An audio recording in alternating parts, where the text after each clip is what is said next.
Where's all the fathers at? While these young boys gunning each other down in the street. Where's all the uncles at? While these young boys is gunning each other down in the street. Where's all the gangsters at? Where's the OGs at? All you dudes that claim all this OG shit. Where's the purpose of talking about how much of an OG, how much of a gangster you are when you cannot stop these babies from killing babies? That boy's Benny Hunt. Fuck all your chitter chatter. Black lives don't matter. Kill each other for the master. Disappear like abracadabra. They eat, get fatter. Recipe of a disaster. Bullets fly, niggas scatter. Black lives don't matter.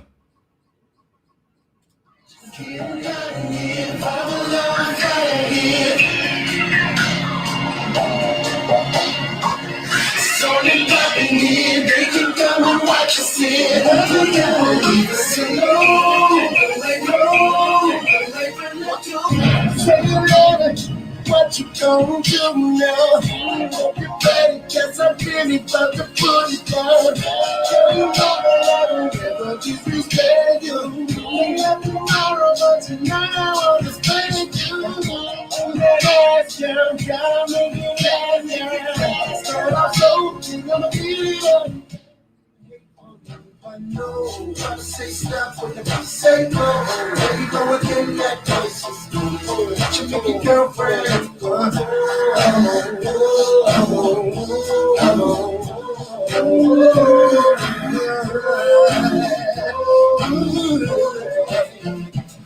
You've been waiting patiently. You've been waiting that I be. The cousin pockets in the industry. Making this so she can't sleep. What's going on, y'all? What's going on? What's going on? What's goings on? Hold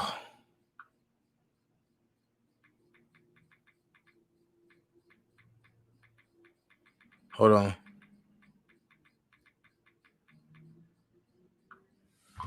What's going on? Something just happened. Real crazy.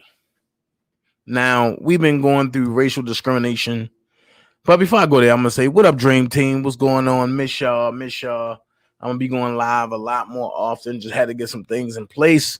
Y'all know I'm trying to let this election blow over because I'm going to come back to y'all and give y'all the truth about what's going on and not none of this fake media, fake news stuff. They always say that when the government bring you the real big smoke is to take your mind off of what's really going on.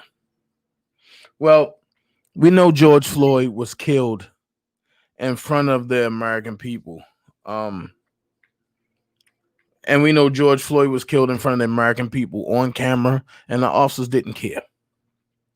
Next, we seen the officers get off on bail with a murder charge, an aiding and abetting charge, and accessory to a crime. Then we seen the last officer that did the murder. We seen him get $1 million bail, no home device, was able to leave the state of Minnesota because he said he's in fear for his life. Same time, we have Robert Spencer Kelly that's in jail over allegations, nothing on camera, live, but he's been charged as a danger to the community and a flight risk. Then we have George Floyd, who didn't make it because the officer, Derek Chauvin, took his life. So when we see the setup, the first thing we say is, nobody have our back. What's going on? Well, this is fair use. I'll put it out there. I'm only using it for fair use purposes only.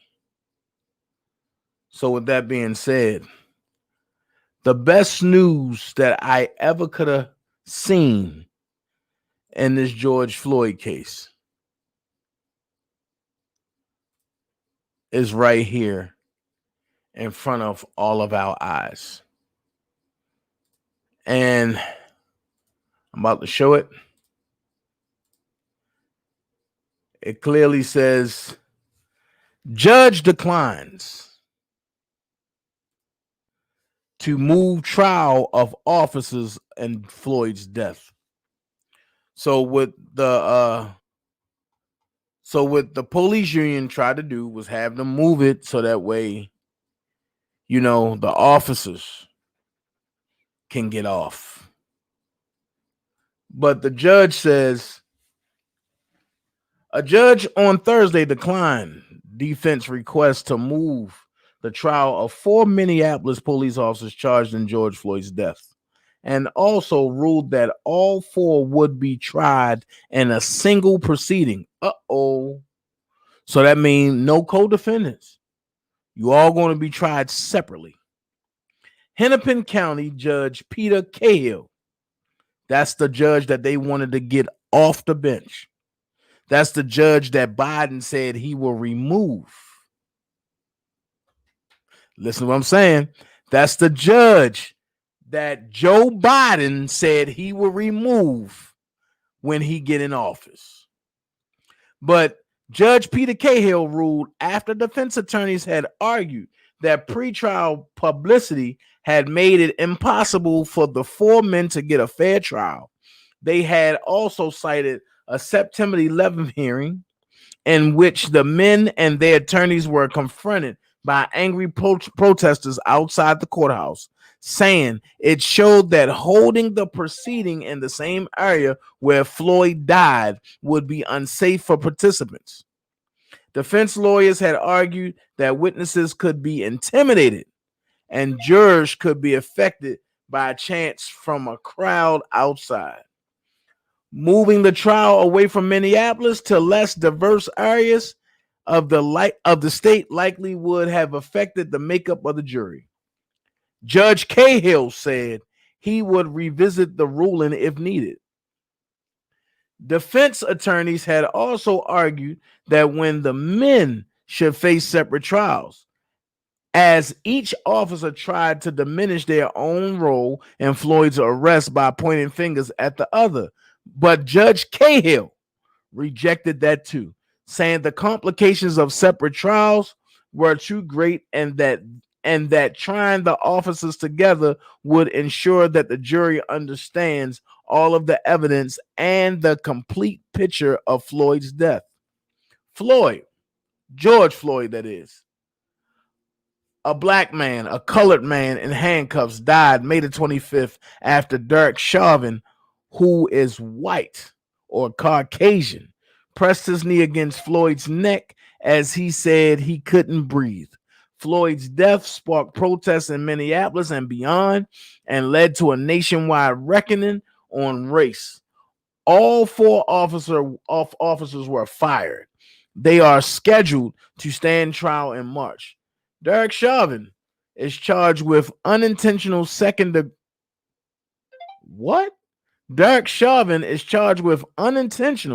second-degree murder and second-degree manslaughter. The 3 other former officers, Thomas Lane, Jay Kung, and Tao Thao, are charged with aiding and abetting.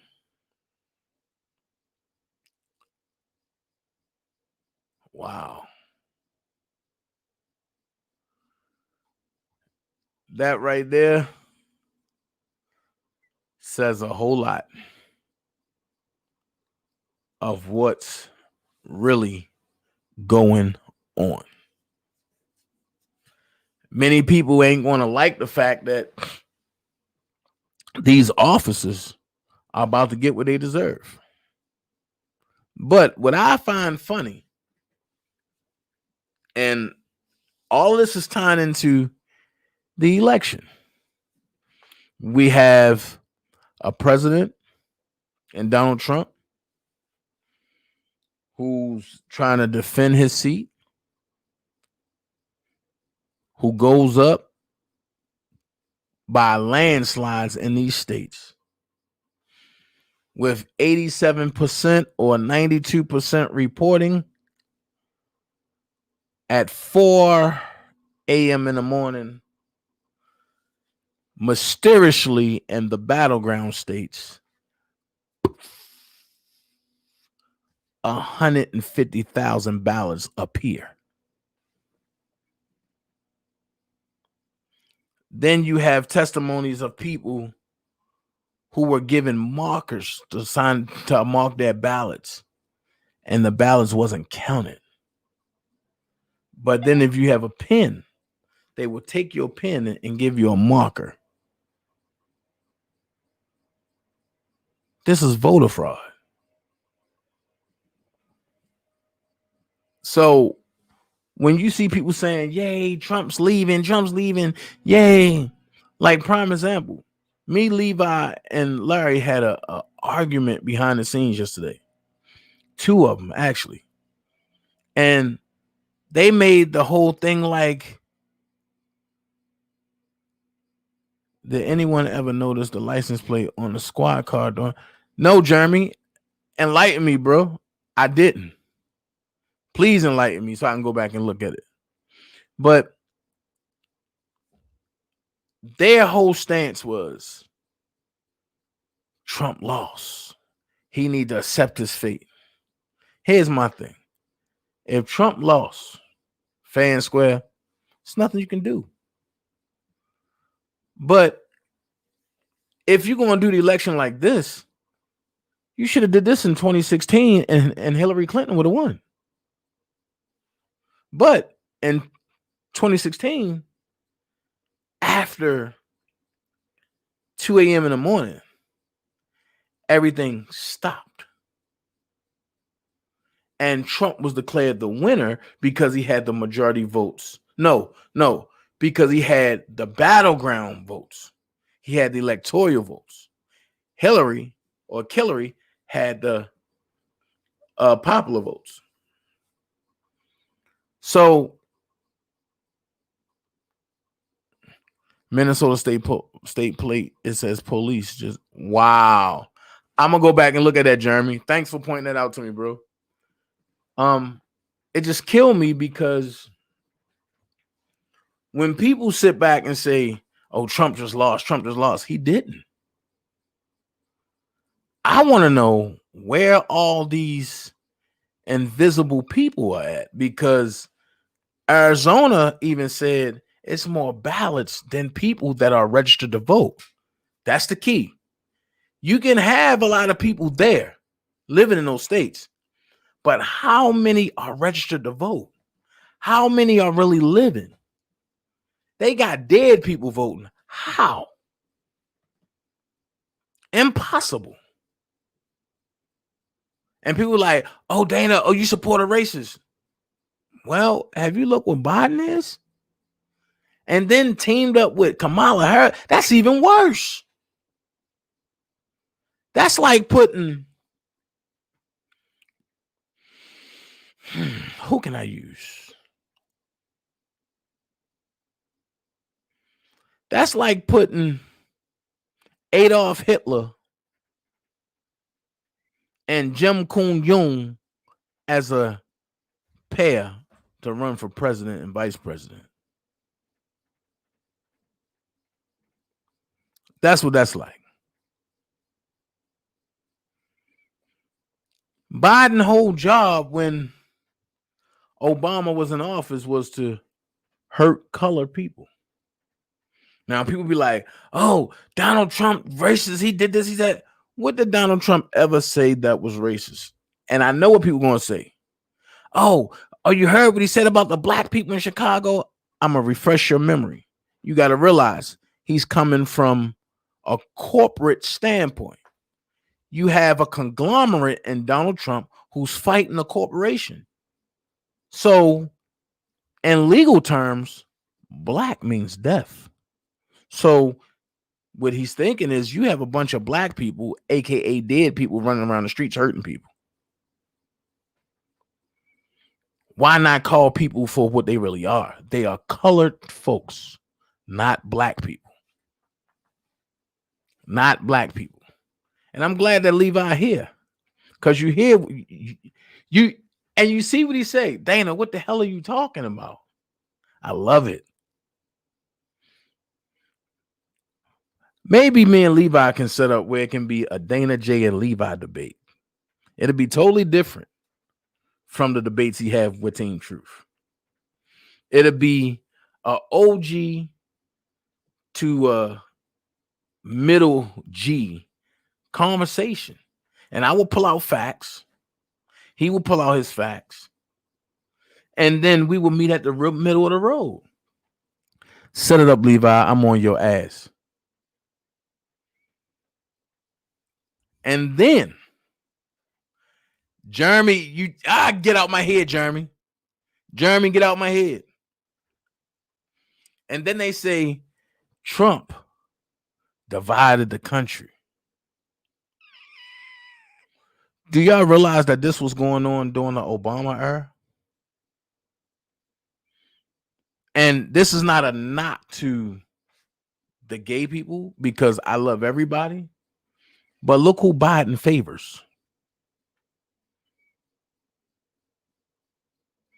Honestly, if you want my opinion, both of them ain't shit. But I'd rather deal with a no good, ain't shit, do it in your face president versus a no good, ain't shit, sneaky president. I'm just going to keep it 100 with you. Levi, we'll set it up. Definitely. We need to set this up. We need to set this up and have it for like a Sunday night main event or something like that. But this is what people have to realize. Right is right, wrong is wrong. Donald Trump was up by 600,000, 100,000, 400,000, right? How is it that at 4 a.m. in the morning, all these ballots just appear just enough for Biden to go up by 3,200, 600? But it only happened in the battleground states. But a person like me, that's an American national, is supposed to sit back and watch this and not say nothing.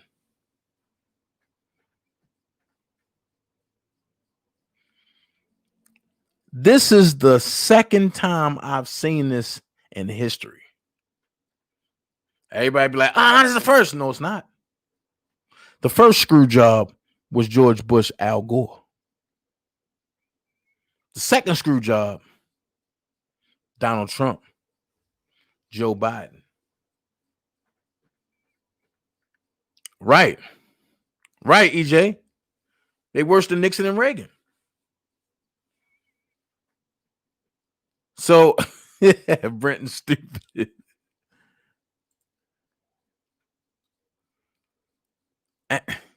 Now look, I said that to Larry and Levi yesterday, and Levi was like, whoa, that's deep. Never said nothing about it. But Larry said, that's fake news. How? It's on tape. So let's go here.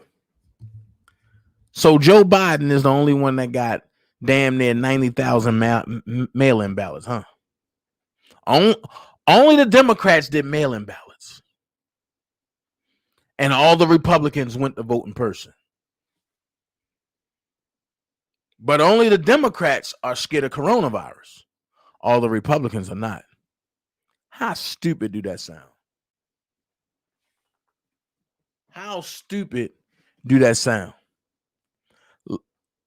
Scribber, if it was fan squared, yeah, I'd deal with it. But we ain't going to continue doing this. Because it's people like me that are American nationals that's born from the soil. We ain't going to stand for it, brother. And you have a whole lot of people that's ready to stand up against this Biden election bullcrap. Donald Trump been talking about this for 3 years. And now everybody acting like, oh, no, he said it 3 years ago. He said they're going to try to steal election. When they first started talking about the impeachment, he went to the election because he knew they can't impeach him because they ain't had nothing on him. So what other way to get him out?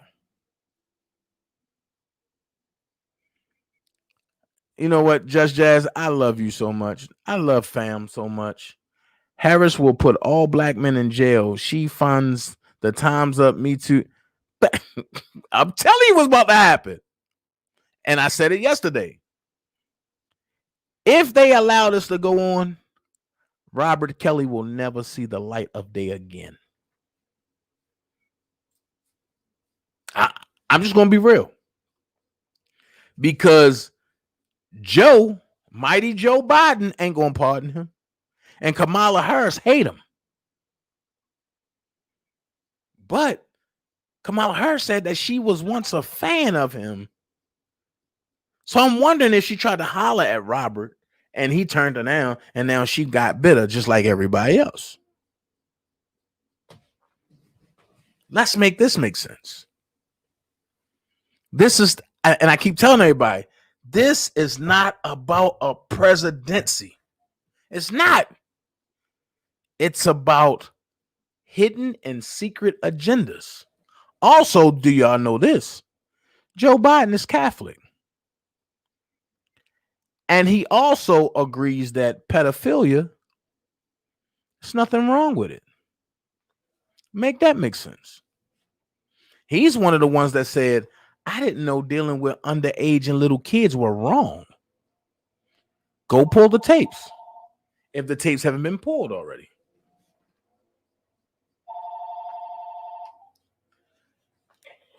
Levi for Kelly. Yeah, welcome back to Levi for Kelly, nigga. What's going on? I knew I was going to get interrupted. I knew it. No, go, I want to listen to you, but I want to just jump in here. Go ahead. Say real quick. You know, don't be talking about debating this on Sunday, nigga. We got to debate it as soon as possible. I'm ready for the debate. I think that your points are absolutely flawed. I will say that I, being an independent, I don't subscribe to any of the parties as far as, you know, Biden or Trump. Right. I agree with you on a lot of things as it pertains to Biden and the Kamala Harris locking black men up and all of that. I can't defend people in a defenseless position. However, I will say this, that I contemplated voting for Trump during the first run because I was sick of the cookie cutter politics, bro. I was sick of that, man. And you know, my whole thing is when we saw the civil unrest, the racial unrest, Donald Trump only stoked the flame. I have always seen the Democrats, the difference between the Democrat Party and the Republican Party. You know, the Democrats will, let's just say the Republicans will just shoot you outright. The Democrats will at least allow you 5 minutes to run before they start unleashing the dogs and the damn shotguns on you. So that little 5-minute differential is life determining as far as I'm concerned when it comes to our people. And I'll say this, Dana, this is, you have to move past ideology. It comes down to life and death right now. You got Donald Trump, who basically unleashed basically dogs and water hoses, federal agents on horses and rubber bullets and tear gas on American citizens, young citizens who are out there seeking redress, young citizens who are out there exercising their First Amendment rights. The man, like I said, I appreciate him being an outsider. I give him that. But when it comes to life and death issues, when it comes to him stoking the flames of racism, trying to maintain his base by inciting those to violence who are obviously racist, that right there, you having black children, I myself having black children. No, I have colored children, Levi. I don't have black children. I have colored children. Well, see, I can't, like I said, debate that part. I can't go there. You say colored, I say black. I don't give a damn. We are all one people. I agree that this is America, and you know, America has its problems. But your children are my children. Brother, what are you talking about? Do you realize that this man, by emboldening the racists in this country, by selling them on this misplaced idea that this is a white what they call it, a Judeo-Christian country, and this is for us, by us, and all that shit. It only makes it harder for our children as they grow up in this society, because Donald Trump is basically telling white folk this don't belong to Dana J's children. It doesn't belong to Levi's children. Even though our ancestors built this shit, this man he's excluded us from the equation. Is he a racist? Yes. But is he more racist than Biden, even Kamala Harris, Barack Obama? No. Goddamn racist. That's where I got to stop you, Levi. I knew you was going down that road. I was hoping that you was going like stay off it a little bit. But let's go here, Levi. I gotta ask you this. And before I go into kill mode, because I'm not giving you 5 minutes to get away, nigga. So before I go into kill mode, I just need to ask one question. And the question that I need to ask is this right here. You already said that you believe that Donald Trump is more racist than Biden and Harris, right? I did not say that. I said, is he more racist than? Oh, okay. I said, I said no. He's no more racist than Obama, Biden, Harris, all of them black social elitists. That's why I'm glad you cleared it. Yeah. That's why I'm glad I react that question. But I'm gonna ask you this, and I'm gonna go here. A puppet that can't be controlled is considered what? Chucky from the goddamn horror movie. Chucky was a puppet that couldn't be controlled, nigga. Okay, now watch this. when Obama was in office, right? Yeah. Didn't that administration call us as colored folks monkeys? Wait a minute, wasn't it Joe Biden that said those monkeys running around is just crazy? I'm just asking a question. I was listening, man. I'm telling you, because I got them ready. I got the traps ready. Last night, y'all got me. Y'all made me so mad that I hung up the phone. But today is a new day. I cannot confirm that Joe. I can't confirm no shit like that. Okay, watch this. Bro. Watch this. Here's where you confirm it. Wasn't Joe Biden the vice president of Barack Obama? Yes. And when Barack Obama didn't give a statement, and he fake claimed to send Eric Holder over to Ferguson, what didn't Joe Biden say? Those monkeys are acting out of order. You got to pull that up, bro, because I never heard no shit like that. What are you talking about, man? You got to pull it up, bro. Pull it up. Trust me, I'm gonna get the clip because I'm not Mr. Receipts for nothing. All right, pull it up. And then on top of that, I'm gonna go here. Didn't Kamala Harris incarcerate colored men for a gram of weed and then went on an Oprah Winfrey show and laughed about it? There's no question about that. And I'll say it again. In order for us to really have this conversation, it's just like with the Team Truth, Team Chaos. We have to get certain things out the way. We have to agree on certain fundamental things. In the case with my cousin. So Levi. Yes, sir. So I'm gonna ask you this. If you have, and I hate to say it this way. Yeah. If you have a black person that hates her own people, right? Yeah. Or should I say a colored person that hates her own people? Then you have a Caucasian person that does the same, but on a sneakier level. You don't have a nutty buddy. You got a small, man, and you got to understand that's what the hell it is. I think, let me answer that question. That's a very key area that you just spoke about. It's very intelligent of you to point that out. That one key area that most people don't like to discuss, and that is this. Yes, black social elitists like Barack Obama, like a Kamala Harris. I grew up around them. I've debated them. I've had various conversations with them. They are more dangerous to our people than white racists. And now let's be clear on that, because they're supposed to be advocating for us. Okay, we agree with that part. But what I'm saying is that it's called leveraging your power. When you take a Kamala Harris, a Barack Obama, or those black social elitists who find themselves in positions of power, our leverage is true, that Russell. they're going to Go ahead, Levi. Go ahead, Levi. Finish. Our leverage is that, yes, they are not pro-poor black people, middle-class black people. Most of them are not. But our leverage is that they are going to be opposed with so much white racist sentiment and fervor that now they're forced to come to us to protect them. Does that make sense? If God willing, Kamala Harris is elected, everybody know that Biden is old, so the right wing extremists are going to say, well, if something happens to Biden, she's going to be president. Oh, you mean a left wing? The right wing bastards, the white of this country. Okay. They hate her with a passion. So now she's in a position that she can only rely on the hood to protect her. It's going to be, and the hood is not going to protect her. And I'm going to tell you why.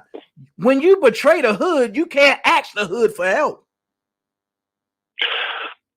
Well, concessions. If she come back and do the right thing, you know, black people are forgiving, Dana. We forgive everybody. We're forgiving. And that's the problem that we have now. Obama sold us up the river and through the woods to grandmother house. We never went.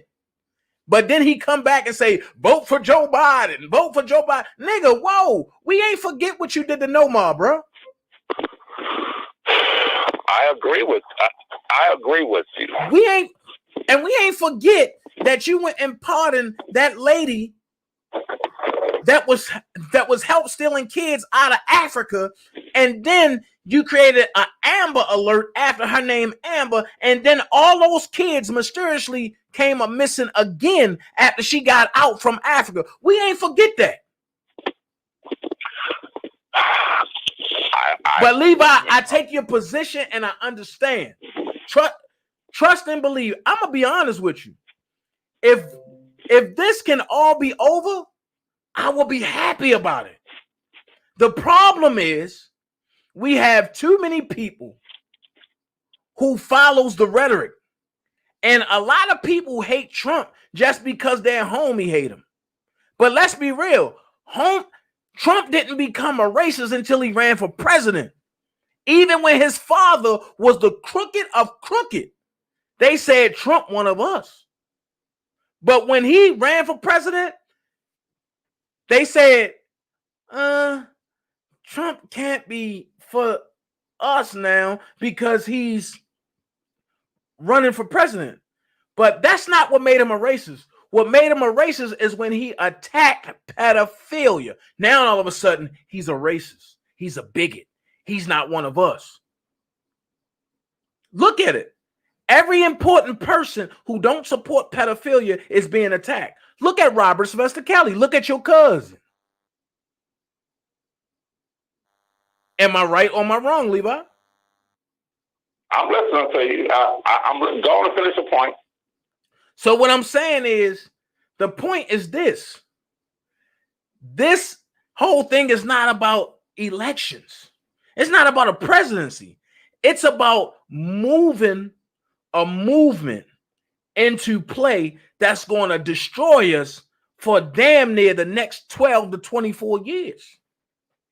And I said it. Obama sold death to America.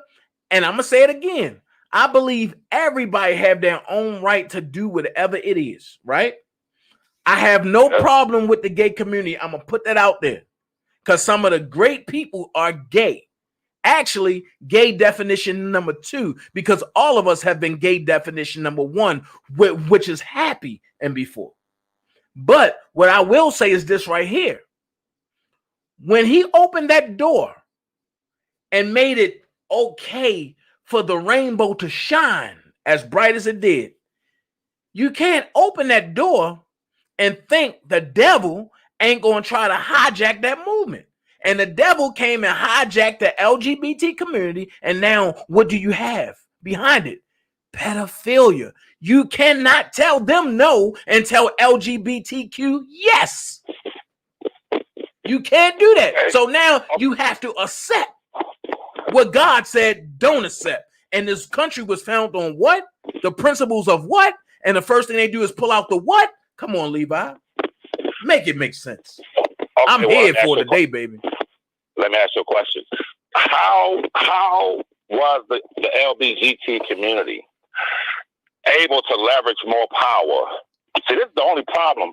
And I'm not talking about gay people. I'm talking about them as a power source.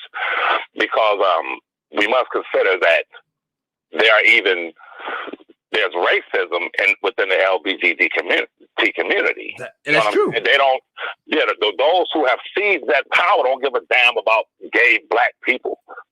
You know, these same gay black people move into their neighborhoods, they'll try to harass them and tell them, get the hell out of here. Not me, because they are some of the most beautiful people ever.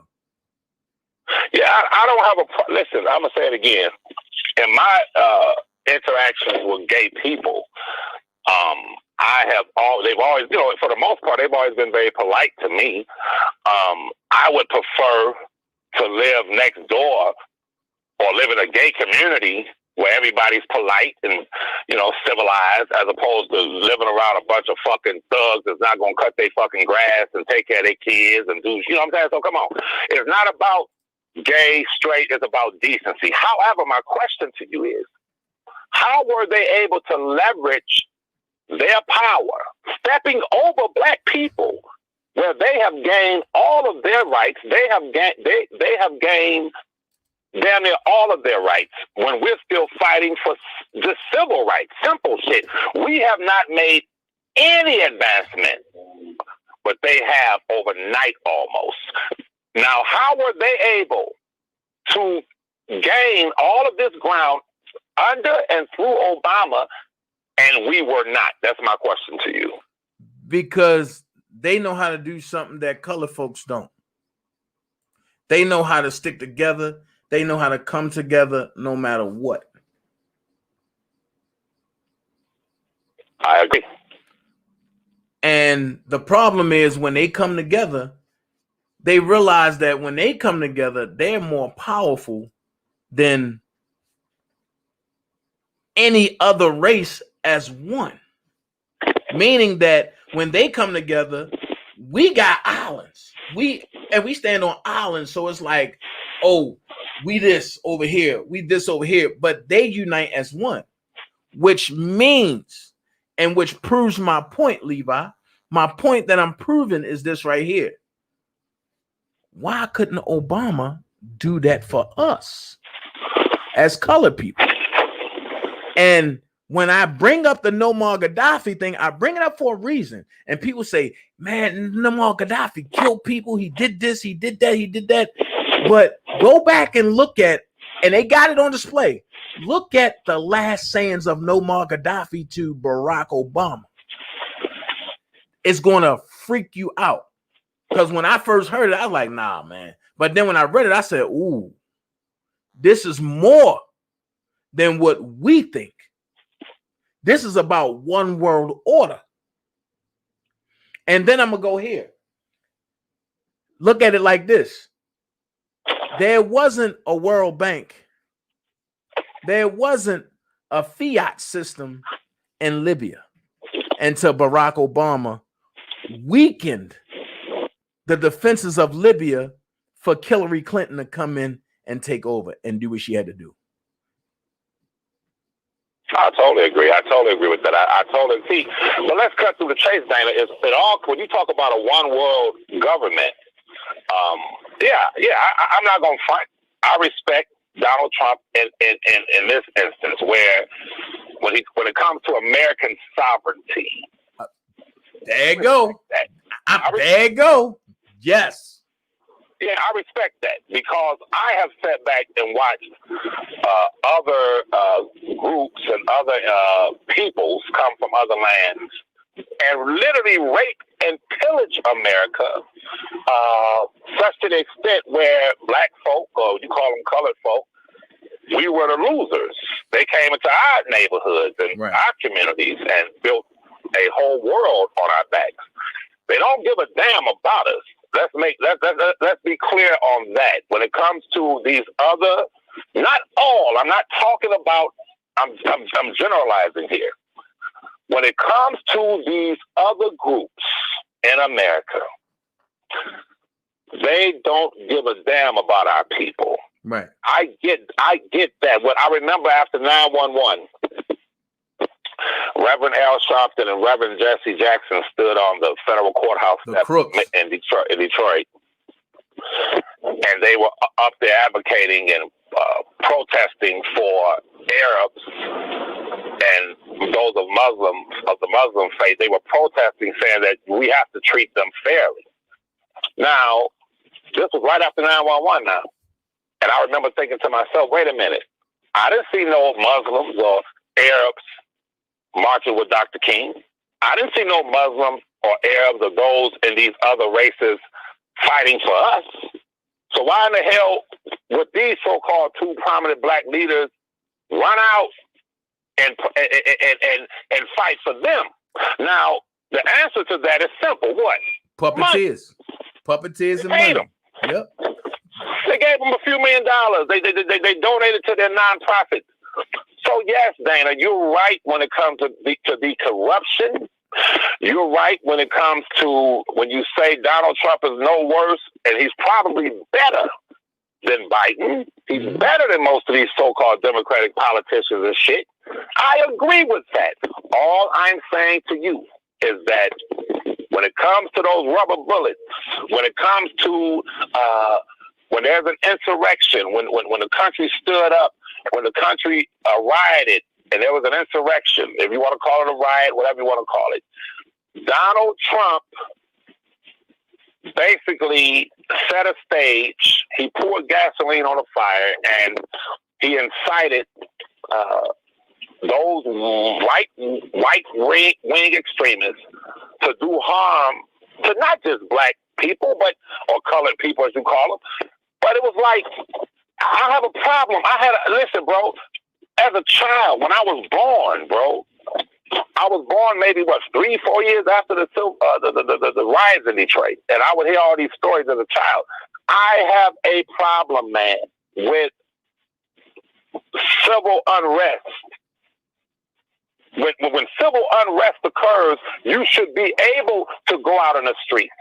You should be able to seek redress.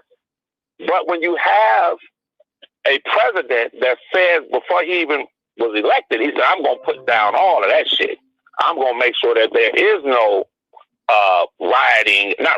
no protesting and the disrespect of our police officers and this, that, and the third. Totally ignoring what prompted the riots, and that was a man being lynched in front of the world, George Floyd. No, wait. I'm glad you said that, but I'm going to pause you for a second. I want you to keep that in mind, because I got 3 things that I want to tackle real quick with you. Yes. The first thing, Brooke Valentine say Trump is an asshole. We all know that. But Levi, do you agree that it takes an asshole to defeat? No, it takes a bigger asshole to defeat an asshole. Without a doubt, I want to say to my sister Brooke, who I love dearly, she's a beautiful sister, very intelligent woman. I want Sister Brooke to take her emotions out of it. Mm-hmm. You have to now. That's one thing we have to learn. We have to remove our emotions.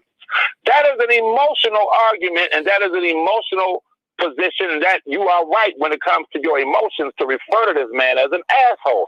You're right. But understand something, Sister Brooke. When it comes to this power structure in America, it has never been about emotions.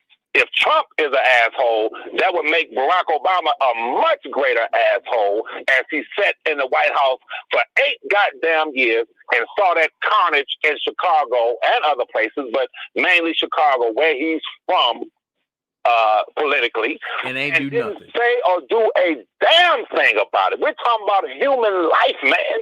The man didn't do nothing. And then turned around and said, R. Kelly is guilty anyway. Yeah, I mean, exactly.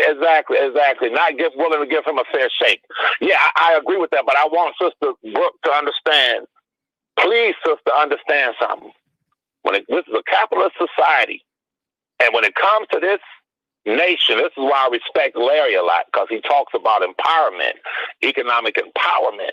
We have to be about our business, but we cannot refer to Donald Trump as the worst man in the world when 97% of black folk ran out and voted for Obama, and the man did not advocate for us at all. He didn't do a damn thing for us. Again, I'm gonna be honest with you. I said it a million times. When Obama ran, I ain't care if it was Gary Coleman running. I would have been at a poll station where the world come to just to beat of just one drum. I'm telling you, because I wanted to see something different. But yeah, then, we celebrated that. Huh? We celebrated Obama, right? Right. But then let's go here. The next question was Judge Jazz said Trump arrested so many for sex trafficking, approved the real stimulus package, and funded 500,000. What did Obama do? Or should I say, what did Obama and Biden, what did they do? I'll wait. Yeah, I mean, now, Levi, somebody told me to ask you a real question. Yeah. And this question is a shot. So it says, Dana, take it further. Ask Levi who is the biggest pusher of white supremacy, Biden or Trump? Oh, Jesus. This is going to be the biggest question ever. I would say cosmetically, Trump. But as far as the real deal, I would say Biden and the Democratic Party, without a doubt. Without a doubt. Okay. Without a doubt. So Brooks said Trump is losing and will lose. Hashtag Joe Biden 2020. I promise you, Trump will not lose this election. It's key words that's being said that if you notice, Biden won't touch on. But key words are being said that people are starting to wake up and say, what's going on? I said it earlier. And before Levi called in, Trump talked about this 3 years ago. They trying to get him out of office and they couldn't do it with the impeachment. So how else do you do it? You steal the election. Now, let's go here. How can a dead man vote? I can't answer that. Levi can't answer that. Which means that ballot got to get thrown out, right? Let's go here. Why is it that 486,000, and that's the number that's being put out there, 486,000 people, ballots are not being counted because they were given a marker at that poll site, knowing that your ballot ain't going to be added or counted if it's in marker. It's called voter fraud. Well, I disagree that can we agree on this, Dana? Okay, go ahead. That in every election, from the time that election started, there has been a certain degree, a small degree in most cases, of voter fraud. Would you agree with that? Repeat that again. I'm sorry, because I was looking at this next question that I'm going to ask, which is a good question, which is right up your alley. But go ahead. Can you repeat that again? I'm sorry. Would you agree that in all elections, past elections, there has been a either small degree or a higher degree of voter fraud? In all elections, there's voter fraud, right? I'm gonna be honest with you. I would have to say somewhere down the line, yes, but to this degree, where it's in your face like this, no. My fault. It was one time and before in 2000, and that's with the Al Gore George Bush thing. What do you base this on? You can't see. Here's the deal. You can't just scream voter fraud like Trump is doing and just say it and become say it. No, it's in your face, Levi. Here's my thing. Me and you running for a seat, right? Yeah. You're up 600,000 620,000 votes in one state, right? 92% of the state have already voted, right? That means only 8% of the state is left to vote. I'm up 606, to be exact. I'm gonna give you the exact number: 648,000 votes. I'm up on you. So no, you're up on me 648,000 votes. So you watching this and you saying, all right, I'm winning by a landslide. But every state that really means something to you in this seat, all of a sudden at 4 o'clock in the morning, I overtake you and I have a 800, 3,200 lead over you all of a sudden. But at 2 a.m. in the morning, 92% of the state have voted already. How is that possible? Well, I'm going to tell you why it's possible. See, once again, that would be considered an abnormality. That's abnormal. You're right. In a normal election. And Donald Trump knows this. Donald Trump understands this. But once again, he comes with this conspiratorial rhetoric, and people just buy into it. Listen, bro, what you're saying is true. In a normal election, if all of a sudden, as he said, we were winning and then it just stopped, that would be cause for concern. They would probably stop all of the damn counting and go in and really look at this glitch that's occurring now. In this election, because of the COVID, what you have two things that coincided with one another. And that is a lot of people who wouldn't have normally voted, who wouldn't have gone to the polls. When the George Floyd incident occurred and Donald Trump basically, amongst other things, gave a signal to white America,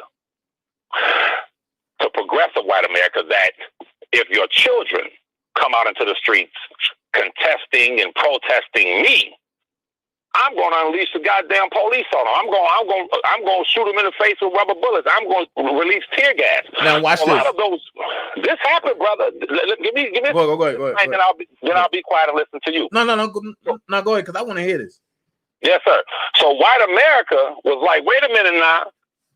We remember when y'all did this to black folk during the desegregation era. We're not going to allow for you to unleash rubber bullets and tear gas on our goddamn kids. So what they did was they wanted to vote so bad, they took the initiative for absentee ballots. They said, no, we about to vote. I would say probably 70, if not more percent, 80% of those who sent in early ballots via absentee, they did it because they were like, we got to get this son of a bitch out of here. And they did it. So now you have a situation where the votes are being counted, but then they say, wait a minute, we have all these ballots over here that must be counted. So when they started counting those, which Trump understands that most of the people who did the early voting, you said earlier, why is it that only the Democrats did the early voting? Why wasn't the Republicans doing the early voting because of COVID? That was an inaccurate assessment on your No, that's not what I said. What did you say? What I said was, how is it that, but what I said earlier was, how is it that only the Democratic earlier voting stuff was counted for, but the Republican, all of a sudden it's been put out there that the Republicans didn't do early voting. The Republicans only went in the vote. That's what I said. Yeah, because the Republicans have shown that they're not afraid of, because of Donald Trump, that bullshit he was talking, they're not afraid of COVID. Listen, brother, the Republicans' whole dissatisfaction, let's take Michigan where I am, the governor. These white, I'm not digressing. These white supremacists were planning on kidnapping our governor, torturing her, and killing her. No. Wait. I'm glad you brought that up. Have you looked at the statement that the leader of that supremacist group said? Well, he probably said we didn't do it. No, but that's not what he said. What he said was, I'm going to kidnap her to ensure a win because Trump will not listen to us. He only deals with indigenous people. We support the corporation. Okay. And that kind of made me think like this is getting like the R. Kelly case. It's getting weird. But then let's go here, Levi, because somebody asked another question just for you. My brother said, this is about distraction. Obama only done what was done by Clinton and so many others. Wake up, people, instead of us keeping our eyes in the prize. We are caught up in the ways of this world. Division is what is holding us as a people back. Stop labeling human beings. Doing so causes us to judge. Take away the lane and see a human being.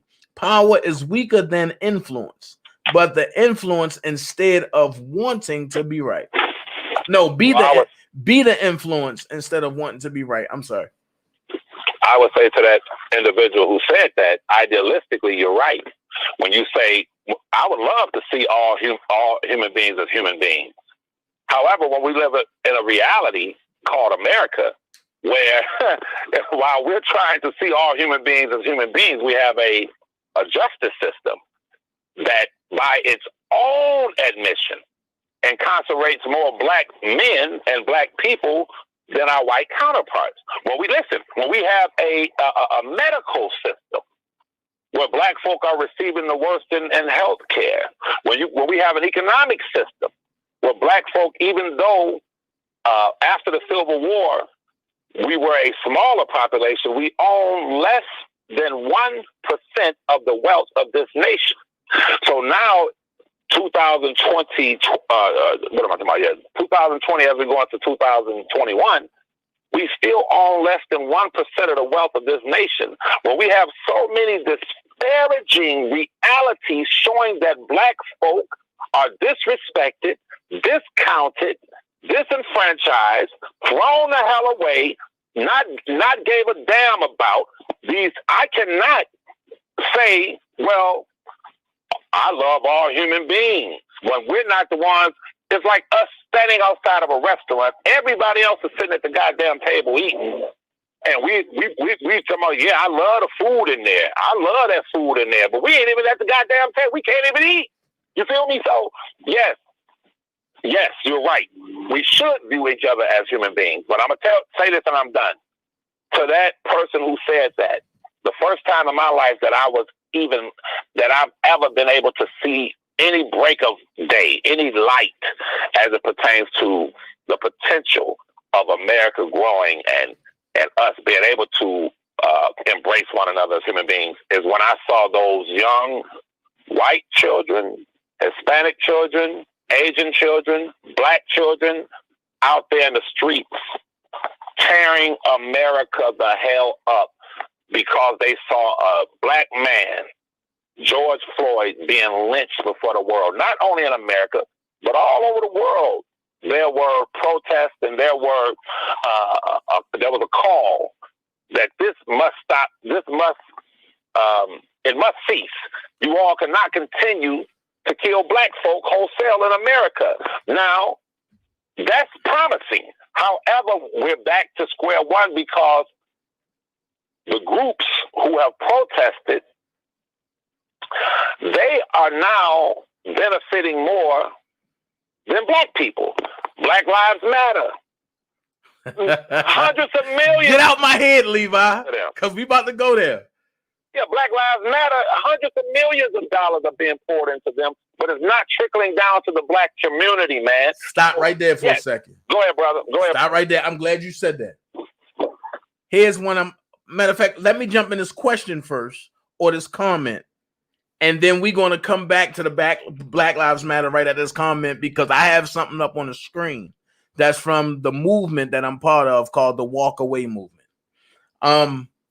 This comment comes off the Facebook world, and my homie, my friend Tabby said, people have lost their lives behind COVID because of the separation of a country due to this man.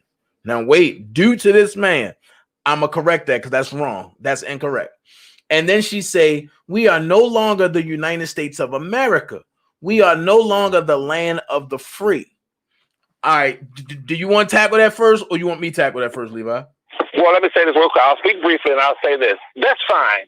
I agree with what you're saying when you say that Donald Trump has taken a devil may care, it's called a devil may care attitude when it comes to the COVID virus. He has not been cautious. He has not cautioned the American people. He has not been cautious. I agree with that. However, the problem I find with those who attack Trump on that, I'm a fair person, is that human life is human life. I don't care, but God forbid, if someone dies of COVID or a bullet, it's a loss of life. So we would be hypocritical to condemn Donald Trump for his lackadaisical approach to COVID, but we cannot condemn Barack Obama as he sat in the White House for 8 years and saw all of this carnage, young black children not being able to walk to the store, go to school, sit on their porch, while black folk were killing black folk wholesale, them dropping like flies in Chicago and other major cities, mainly Chicago, where he started his political career. So, yes, human life is human life. Gay, straight, black, white, Hispanic, Asian, whoever. Human life should be protected. So, while we condemn Trump for that, we must condemn the Democratic Party and Barack Obama for their approach or non-approach when it comes to black human life being protected. Now go ahead, Dana.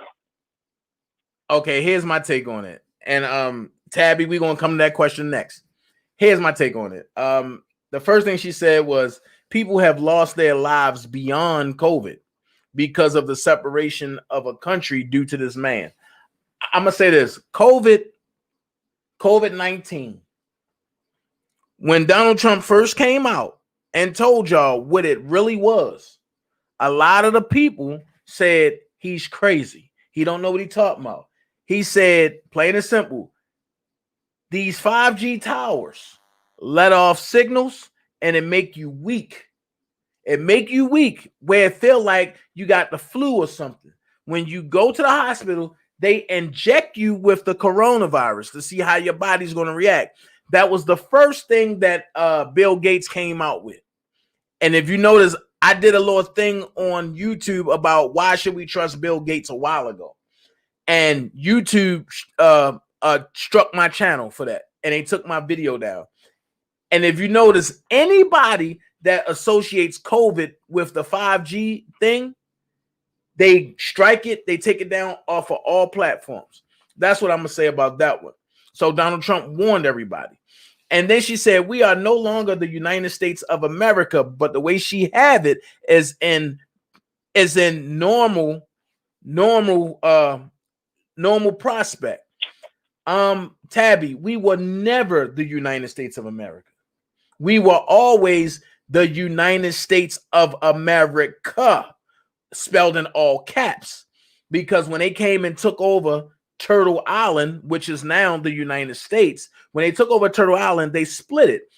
But they gave one part to the Republic and one part to the corporation. And now what you're seeing being played out in front of us is you have Trump that's fighting for the Republic and you have Biden that's fighting for the corporation. But the problem is both of them are assholes, and one is the wrong color, as we say, and the other is the right color, but the wrong person and age for that movement. That's what we have now. But I'm going to go here. The walkaway movement is simply a movement where people are fed up with the way that the Democrats are doing stuff. So listen to this, and this is what we stand by. It says, warning, political. Sure, argue they are just two wings of the same bird, talking about Biden and Kamala Harris. But recognize that good and evil are two sides of the same coin. As we awaken, we embrace our shadow and stop being victims. Feeling the current intense polarity, I stand firm with my fellow matrix breakers and in full support of these words from David Paul. When someone says, I can't believe you would vote for Trump, I simply reply, I'm not voting for Trump. I'm voting for the First Amendment and freedom of speech. I'm voting for the Second Amendment and my right to defend my life and my family. I'm voting for the next Supreme Court justice or justices to protect the Constitution and the Bill of Rights. I'm voting for a return of our troops from foreign countries that we don't belong in, and the end to America's involvement in foreign conflicts. I'm voting for the Electoral College and for the republic in which we live. That's what it say in our Pledge of Allegiance. I'm voting for the police to be respected once again and to ensure law and order. I'm voting for the continued appointment of federal judges who respect the Constitution and the Bill of Rights. I'm voting for our jobs to remain in America and not be outsourced all over again to China, Mexico, and other foreign countries. I'm voting for secure borders and legal immigration. I'm voting for the military and the veterans who fought for this country to give the American people their freedom. I'm voting for continued peace progress in the Middle East. I'm voting to fight against human child trafficking. I'm voting for freedom of religion. I'm voting for the right to speak my opinion and not be censored. I'm not just voting for one person. I'm voting for the future of my country. I'm voting for my children and my grandchildren to ensure their freedoms and their future. I'm voting to end the COVID hoax and tyranny. What are you voting for? Yeah. And I'm going to stop there because there's so much more I can go into. Yeah. And all those fundamental ideals that the person was saying, I don't have a problem with that. I just have a problem with when it comes down to it, we don't seem to be able to enjoy the fruit of that tree. We don't. Everything that the person said, I understand that. But let me go back to the person who made the comment as it relates to this man is the country is worse off. He's separating us due to the separation that this man has caused in this country. Okay. Now, this is what I'm saying, y'all. I'm telling y'all, when it comes to even the R. Kelly cases, man, we have to be fair. We have to be. We have to look at everything realistically, and when you do that, we have a much higher chance of him being exonerated when we're fair. Now, for that individual to say Donald Trump is the one who has caused the division in America, that is not fair. It is not accurate. It is not truthful. The division in America has been here since we've been here. The division in America has been post-segregation, pre-segregation. Nothing has changed in America as it relates to the division in America. Where we live, very exclusive suburb, beautiful place, beautiful home. But I noticed when we went to vote, I'm like, damn, wasn't no black people in there at all, because we live in a predominantly white community. There's a sister and her mom came in towards the end. However,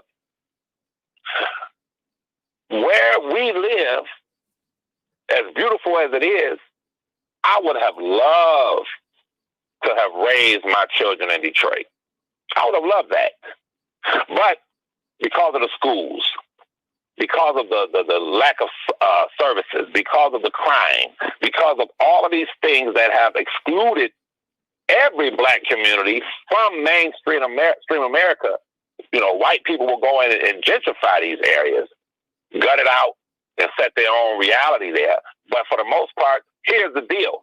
How can you say Donald Trump is the one that divided America when the Democrats have been the social engineers for keeping black people dependent, where they're not now, a lot of them able to live where we live, where they're not. In order to live where we live, you have to be a producer of something. You have to produce. You have to get that paper. You have to get that bread. If you want to really segregate America, it can only be segregated through financial means. So the Democrats are the ones who said, look, we're going to give you some welfare, but you cannot have a man in the house with you. Levi, you're going to be hated. I got to keep it a buck. You speaking the truth, you're going to be hated. And we want you to take these food stamps, this Section 8, this welfare, and sit on the sidelines where everybody else get on the field and play the game of capitalism and achieve the American dream. Donald Trump, you can never attribute that to him, that he divided America. All Donald Trump did is like a person, the X-ray. He provided an X-ray to what America is. And that X-ray tells you that white America has no desire to live where you live. It has no desire to embrace you and have you living in their neighborhoods. White America listen, let me say it like this. No one respects a person who is not willing to get up off their asses and do. Only pitiful, destitute, and I'm not digressing, sick, insane women support broke ass niggas that don't want to do shit. No one in society respects a man. Dana, he gets up, he goes to work. Dana has other things going on. He's acting. He's a producer. He's doing things to better his life and his children's life. Levi, Larry, most of us who are on this side, we believe that a man should earn his bread by the sweat of his brow. So when you have a people who are dependent, listen, if you were riding down the street and you saw a man pushing his car to the gas station, he's pushing his car up a hill, trying to get to a gas station, pushing it. Most people, as I have done, will get out and help that man push that car to that gas station. 4 or 5 men will get out and push that car up that hill to help that man.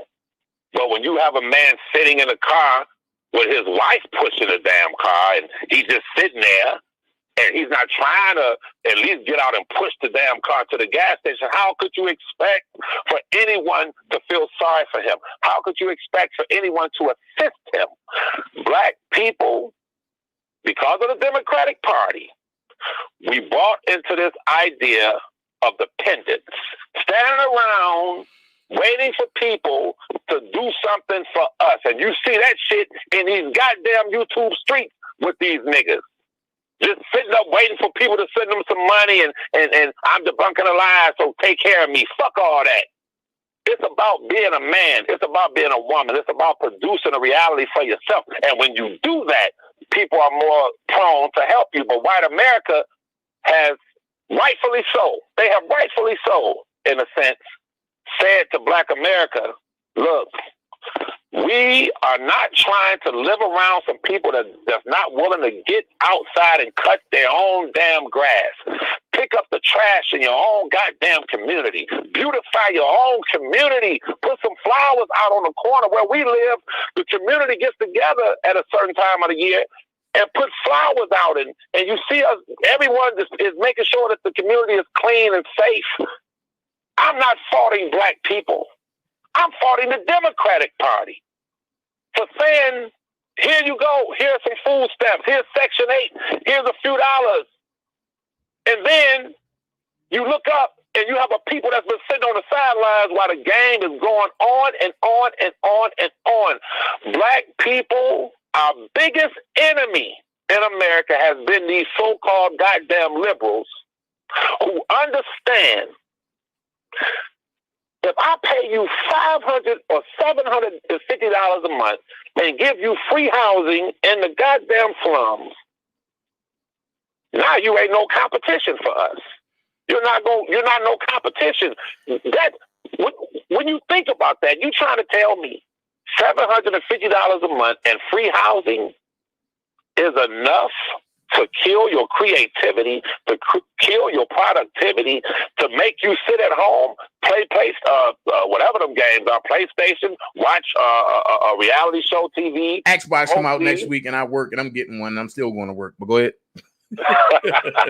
Yeah, smoke weed, drink, fuck, have a nice time while the game is being played in America out there on the field. But that little bit of money is enough to make you opt out, and then you're going to teach I was dating a chick once years ago. She was on Section 8, and I was trying to show her how to create her own business. And one day I realized that I couldn't deal with her no more, because she said to me, she said, "Wow, I just found out I got some good news." I said, "What is that?" She said, "I found out I can pass my Section 8 on to my daughter." What? And that's what I said. I said, "What?" And I knew I couldn't deal with her no more, because come on now, you trying to make your daughter dependent on goddamn Section 8, man? Listen, that's crazy, y'all. But Dana and I and you all have seen it right here in these YouTube streets. You've seen women take care of broke-ass, pathetic-ass niggas. So it's a vicious cycle. When our black women start appreciating productive men, intelligent men, then you will see them teaching their children and their daughters to appreciate men like that.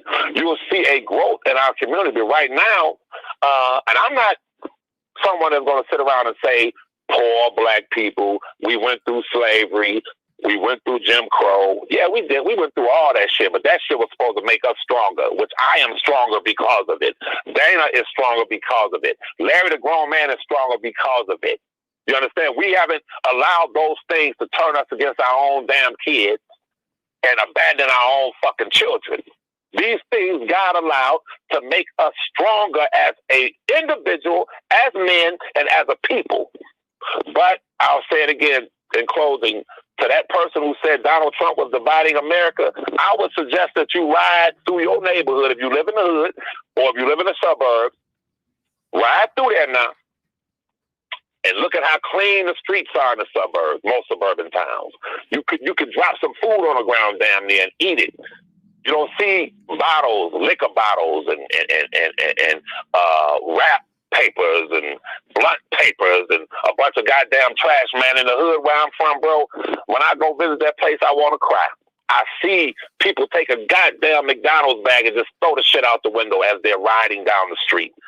And I said to my fiance, I said, yeah, that's the problem right there. That we don't respect where we live. We don't have any appreciation for what God has blessed us with, as far as to wake up in the morning, see his beautiful creation. And our job as stewards of this, we're supposed to make sure that we're good stewards, that we cut our grass, that we create a loving, decent environment for our children visually. That way, when someone tries to sell drugs next door, or when someone tries to engage in criminal activity, or when someone disrespects an older person, or a lady, or a young girl in our face, we check that shit, because this is a clean environment. Listen to Busta Rhymes, y'all, on Drink Champs. Excuse me. Listen to Busta Rhymes' recent interviews, and he breaks it down. No, go listen to Busta Rhymes' new album. Oh, hell yeah. He breaks it all the way down. But I'm gonna say this, but I'm gonna say this, Levi. Tabby said, I still don't understand why there is a fear of war if he don't win. I don't care what party, but he is a problem. I feel like people are scared, so they stand on that side. They got their guns out, what we got. Now, here's the thing. I'm gonna go here. Trump never issued a war statement. That was Biden that did that. You crazy, man. What the hell are you talking about? What did you say? No, listen. Trump never issued a war statement. That was Biden that said he's in fear if Trump loses, it's going to be a civil war. Trump came back and said, if you are afraid of a war, then do things right. Nigga, what is that when a person says if you're afraid of a war, But listen, if you're afraid of a war, you better say I won this shit. But listen, Levi. That's like me coming out saying, well, Levi, nigga, I don't care about you winning. But if y'all don't want this war, y'all got to make sure that Levi win. And then I come back and I be like, well, shit, as long as it happens fair and square, I don't care. But why should you even be worried about a war if you're going to do things the right way? That's pretty much what he's saying. He just did it in his way. I never said Trump wasn't an asshole. But here's the problem that I'm having. Black Lives Matter. First of all, before people can talk about Black Lives Matter, who organized Black Lives Matter? That's where you got to start. What was the purpose of George Soros organizing Black Lives Matter? To create what? Money. Because controversy creates money. So what did he do? First of all, you got to know who George Soros is. You got to know what is his role in the world. His role is to start wars and to fund wars. So if you got a person that's playing both sides of the fence, putting money on both sides, how can he lose? And that's what Trump is talking about. The only way you can defeat an asshole is be a bigger asshole. But then let's go here. We seen it play out amongst our face and nobody understood. Black Lives Matter just appeared out of nowhere. But then last year, a particular group appeared and combated Black Lives Matter, which was All Lives Matter. Well, George Soros gave both groups $500,000. Why? Because with the destruction of both groups and they confronting each other, he sits back and he gets the repercussions, which is all of the funding that comes in. Everything goes to George Soros, just like the Iraq war. Who funded that war? George Soros funded both sides. He funded for the Iraqis and to build their army, and he funded for the U.S. soldiers. So at the end of the day, you have what we have is multiple people who got their hands in the judicial system. And all of this is about taking over world dominance, one world corporation, which is all spearheaded by one family, the Rothschilds. It's going all the way back there. And until you understand that's where this started, you ain't going to understand what's going on now. And you're going to be stuck in that, oh yeah, Trump is a racist. Yeah, Trump is an asshole. But if he's standing for we the people, then who are you standing for? I'm going to go here. Why should you go out and work and exuberate your hard-earned money, even though you're being underpaid? Why should you go work to earn a paycheck, but then you got to pay taxes off of everything that you made on top of already paying taxes because they got to tap in to pay you? Understand this. A corporation cannot pay a human. A corporation cannot do business with a human. Only a human can do business with a human, or a corporation, if they're going to do business with a human, but they need a human to step in. Why do you think, and you got to sign a I-9? And if you read the I-9 correctly, it clearly states you are a corporation. Why do you think your check is in all capital letters and not in proper form? So this is bigger than what you think. This is about world control, world dominance. Okay, why do you need to get Donald Trump out of office so bad? Because he's not being controlled by the Rothschilds. Think about it. The last person that went this way died. And who was that? JFK. Kennedy. Yep. The last person that went this route and said, fuck being controlled, died. Why? Because when Malcolm X told him, you need to change your cabinet, he said, no, I'm good. The same people that he thought was protecting him was the same one that set him up. That's why you see Donald Trump changing everybody around him constantly. Interesting. But why wasn't JFK, John Kennedy, I'm asking you a question. Why wasn't he able to see eye to eye with Malcolm X? It wasn't that. It was the cabinet. Because I believe I wasn't born during that time, but as I researched it, I believe it was when Malcolm X went to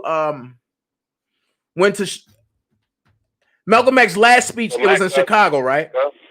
Right. All right. And when Malcolm X, I think it was like 3 weeks in before he went to go do that speech, Kennedy was the first one to call him. It wasn't Dick Gregory. Kennedy was the first one to call him. And Kennedy told him, don't do it. Let me go with you. And Malcolm thought it was a joke. And then when Dick Gregory called, Malcolm was like, it must be serious anytime Dick Gregory is going. But Dick Gregory plane, as he said, it got diverted. His plans got diverted. So I'm going to say this. I believe it was more of JFK's cabinet sabotaging him talking to Malcolm. Because if he would have talked to Malcolm and they would have sat down and planned, man, do you understand how much more ahead we would have been as a people? Well, exactly. God always offers every nation a prophet, someone who can steer that nation in the right direction. And what I believe, my personal opinion, is that the Nation of Islam, Malcolm X, Farrakhan, Elijah Muhammad, but mainly, if y'all go check out Busta Rhymes' new album, he has a song on there with Rick Ross called Master Floyed Muhammad. Master Floyed Muhammad. Right. And on my channel, once I start doing my lives and once I really get this up and running, I want to do a whole segment on Master Floyed Muhammad. But I don't want to get deep right now with it. Okay. I will say this much.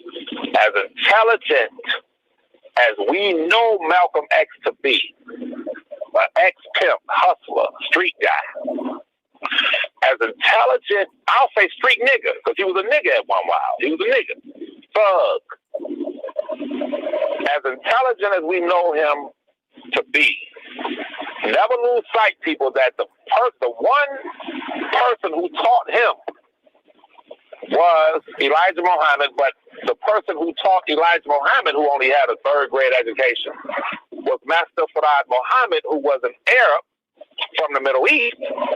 Now, I'll say this, that the wealth of intelligence that Malcolm X had as a spokesman for the most part of Elijah Muhammad, if you notice, everything he said prior to leaving the Nation of Islam, he would always preference it by saying, according to Elijah Muhammad. He would always put Elijah Muhammad in front of him.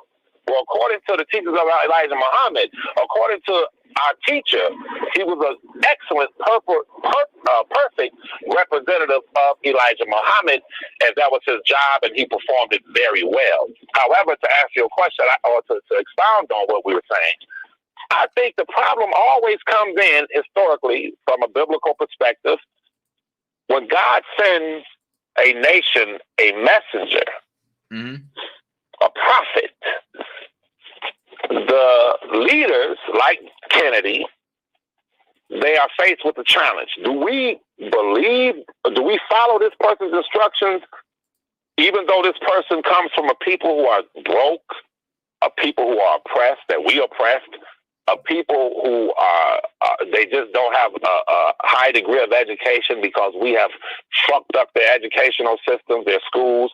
How am I, as the president of the United States, a white man who from a child was born with a silver spoon in his mouth? JFK was a privileged, him and Robert Kennedy and his siblings, they were born, they were privileged children. They went to the best schools and lived in the best mansions and all of this. So JFK was faced with that at those crossroads, like, wait a minute, am I going to actually listen to Malcolm X, a man who came from poverty, a man that doesn't, as opposed to looking at his brilliance and observing his intelligence and listening to his instructions as were given to him by Elijah Muhammad, JFK could not get past that social, economic, classism, that plagues most of us. But if you look, I want y'all to go look and reference. Not long before he was murdered, JFK's son, Robert Kennedy, John Kennedy Jr. He went because he owned a magazine. Go Google it. And he sat down with the most honorable Minister Louis Farrakhan, and they had a nice talk at Farrakhan's house in a home in Chicago. JFK Jr. Hold up for a finally second. realized. Hold up for a second, Levi. Company has arrived. He said, "What up? Just got up. Yeah, company has arrived." But go ahead, Levi. Go ahead, finish. All I'm saying, brothers and sisters, that I want y'all to check this dynamic out. You have you have John F. Kennedy, and you have Malcolm X. Totally different realities as to how they were raised. Both were intellectuals. Both were handsome men with charisma. They had charisma. They had the ability to draw people to them. However, both died under the exact same circumstances. They were gunned down like dogs in the street. That's what you all have to look at. I don't care how much money John Kennedy had. I don't care how he was raised.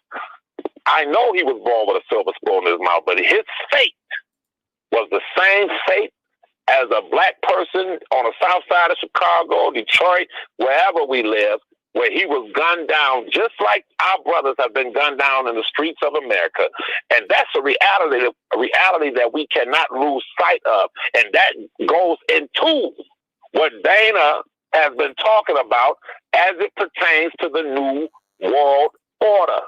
Anybody that gets in the way of that, I don't give a damn if you're a billionaire, millionaire, or a crack dealer, or a crackhead.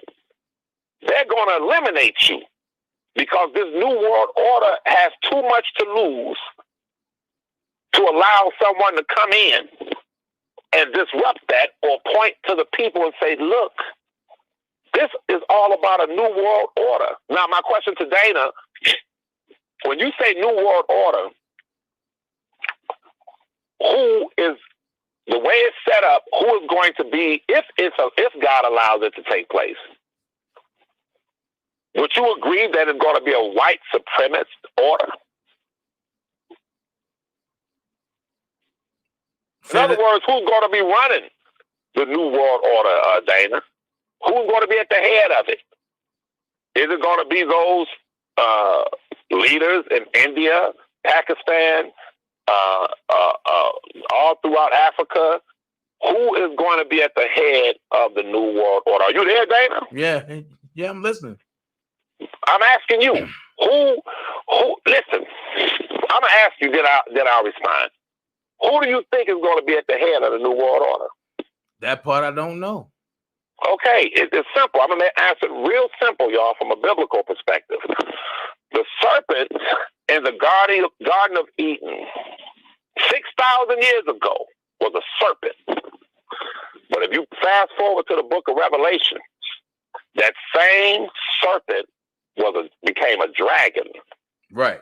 And that same serpent had world domination over the entire planet. And that same dragon, according to the book, sat at the foot of a woman whose head was adorned in stars.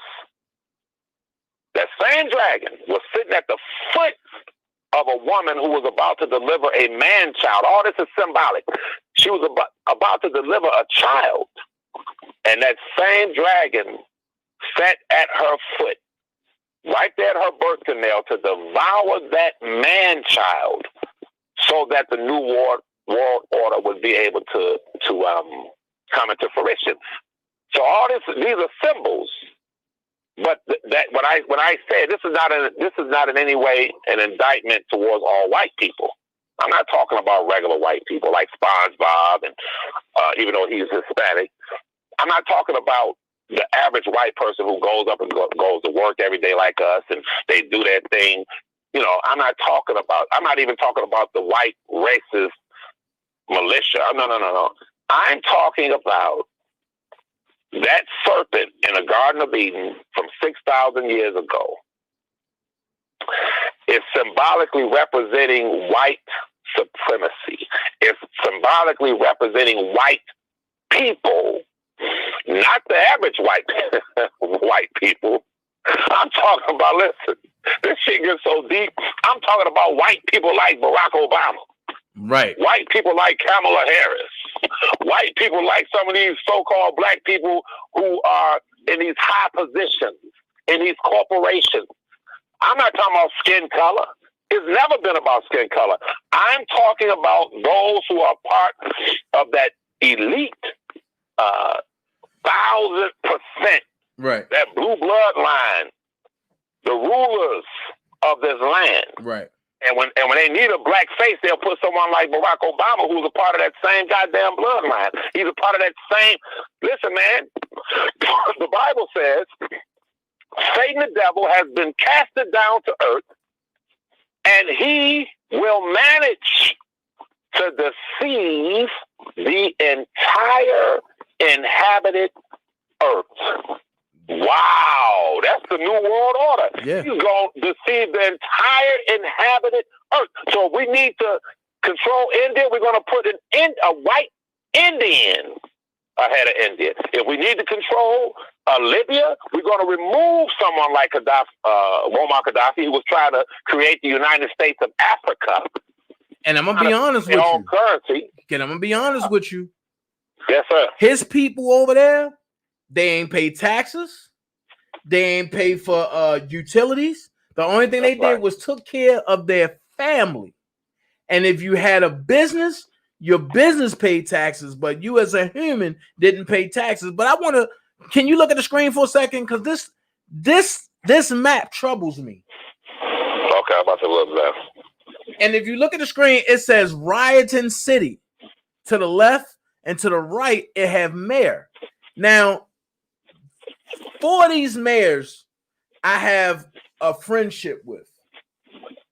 But if you notice, and I'm gonna go down with you, you got Atlanta, the mayor's Keisha Lance Bottoms, but she's a Democrat.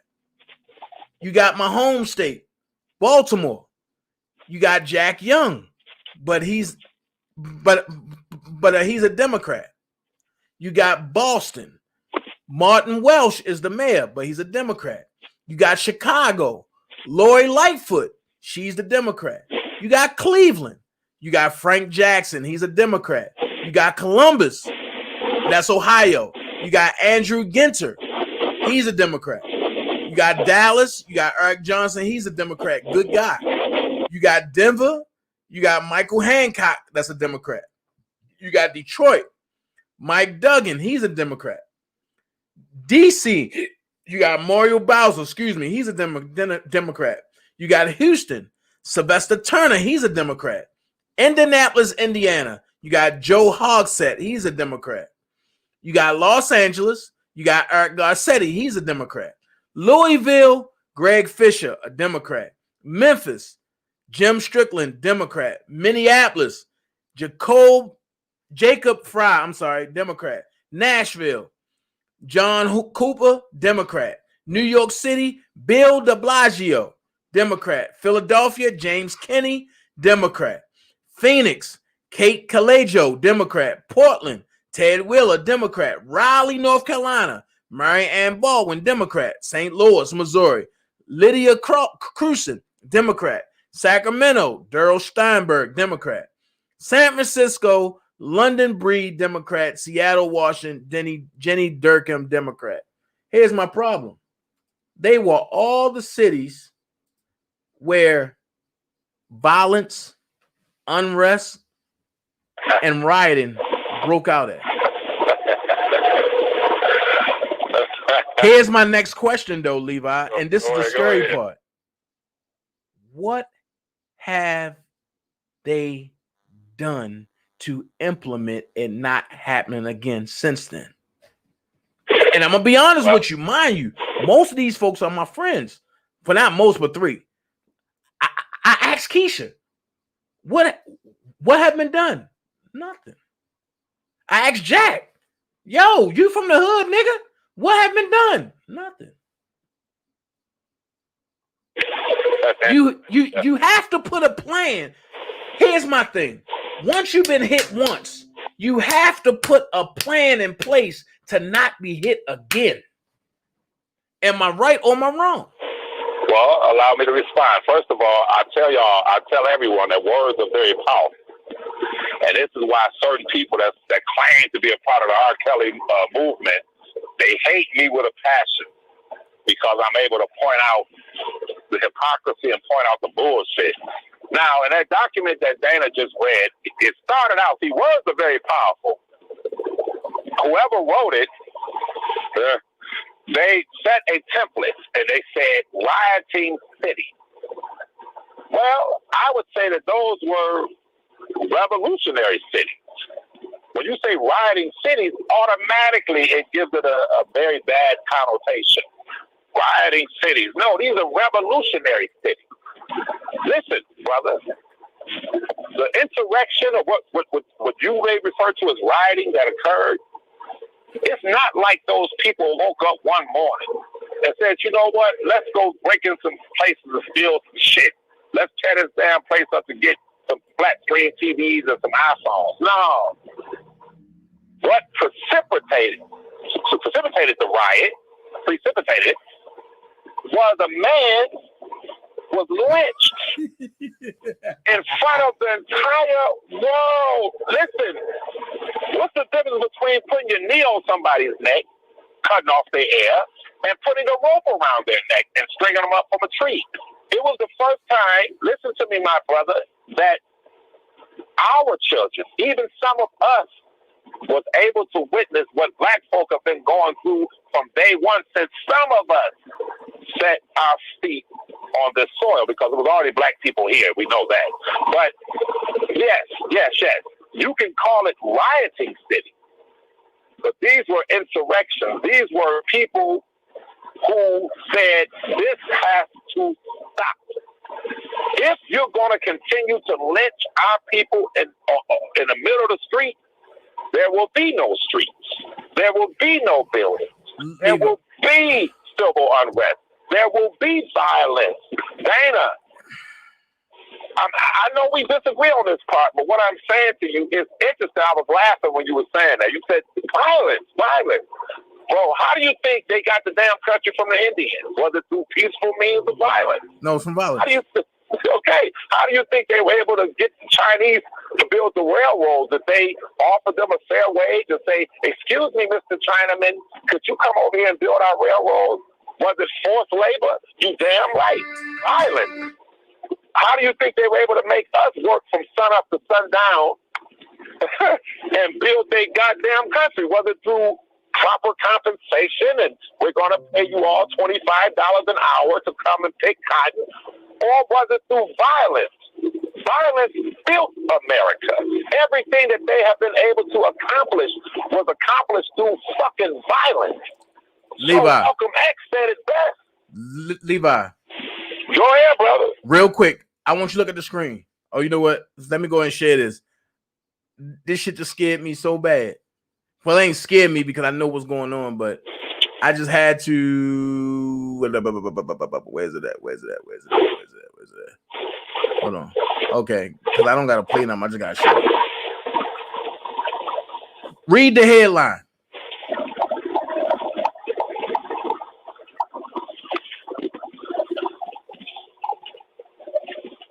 I'm looking now. 1 second. I told y'all what this was about. Now you see, Larry, grown little boy, said we winning, but I told you what this was about. I specifically told y'all what it's about.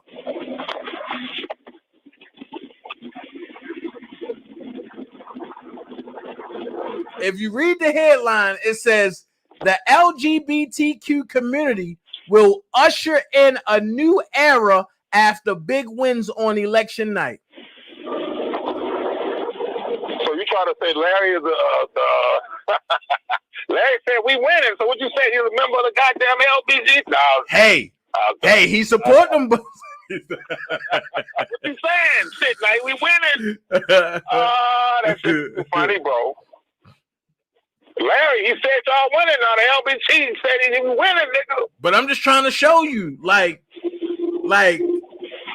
this is what's going on, brother. This is deeper than what people are thinking. And the problem is people are so shallow-minded that they can't understand what's going on.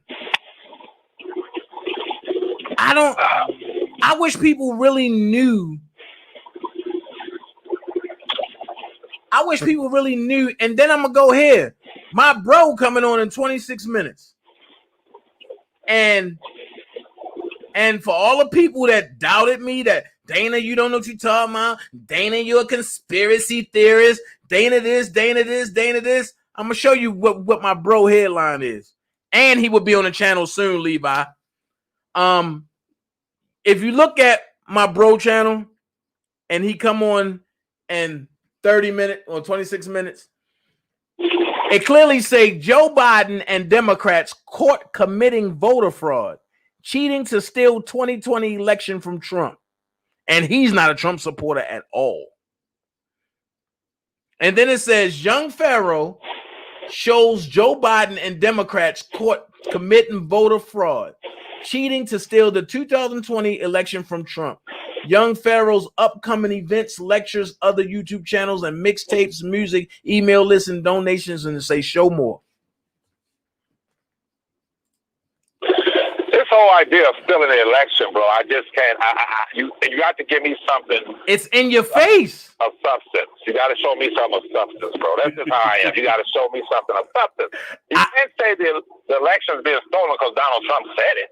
No, what's the proof? No, it's actually been shown. But grown little boy, I knew you was gonna go there. Grown little boy said, all I know is that it was 112,000 new cases of coronavirus and 1,200 deaths yesterday. Then he gonna say, tell him shut up and call Russia. Stop playing, bro. Stop playing. all I know, grown little boy, is that you said y'all winning, then Dana just showed me how the LBGT say they winning now. What the hell's going on, nigga? That's all I know, nigga. Wait, I'm trying to tell you. Yo, these are two subjects me and Larry is going to butt heads at all times. R. Kelly and a presidential debate. Yeah, but we can all agree to disagree. We can all have these conversations. Exactly. And grow. And that's what makes people, because you need to talk to people who's not a yes man to you. Well, you need to talk to people also that got some degree of intelligence. And I spotted that early on that, if you think about it, I'm not digressing. I don't want to talk about the terrorist organization. I'm not going to talk about the terrorist organization. But let's be honest now, them motherfuckers is ignorant over there now. I can't have conversations with ignorant ass people. And I'm gonna be honest with you. I want to set up a debate with me, you, Levi, Larry, and young Pharaoh. That's perfect. I want to set that up, and then I want to go here. See, wait a minute. See, Larry, you going there. You said can't support a man that put kids in cages, bro. Okay, I'm gonna ask you a question. Didn't Bill Clinton put kids in cages? And Obama. I mean, didn't Obama put kids in cages? Trump asked Biden who built the cages, and Biden never answered the fucking question. So yes, I mean, bro. Oh man. So listen, man. You know what I mean? Go ahead, brother. This thing, Levi, I agree with a lot of stuff you're saying because a lot of stuff you say makes sense. But when it comes to Larry have a one-track mind to where he just want to hear what he want to hear and he want to see what he want to see at that time. So, and now he's saying, no, they never separated families. Bull crap. Well, Team Truth was built on a one-track mind. Team Truth I sat back, I laughed at that shit, bro. Like, Team Truth, Larry will put a document on the screen and say, Larry is Lord over there. So if Larry say, if I promise you, if Larry say Jesus body slammed somebody, they're gonna be like, yes, Larry, it happened. It happened. It happened. What up, Sky? But the one thing I can say about them, no matter what's been said, they move as a unit. Oh, definitely.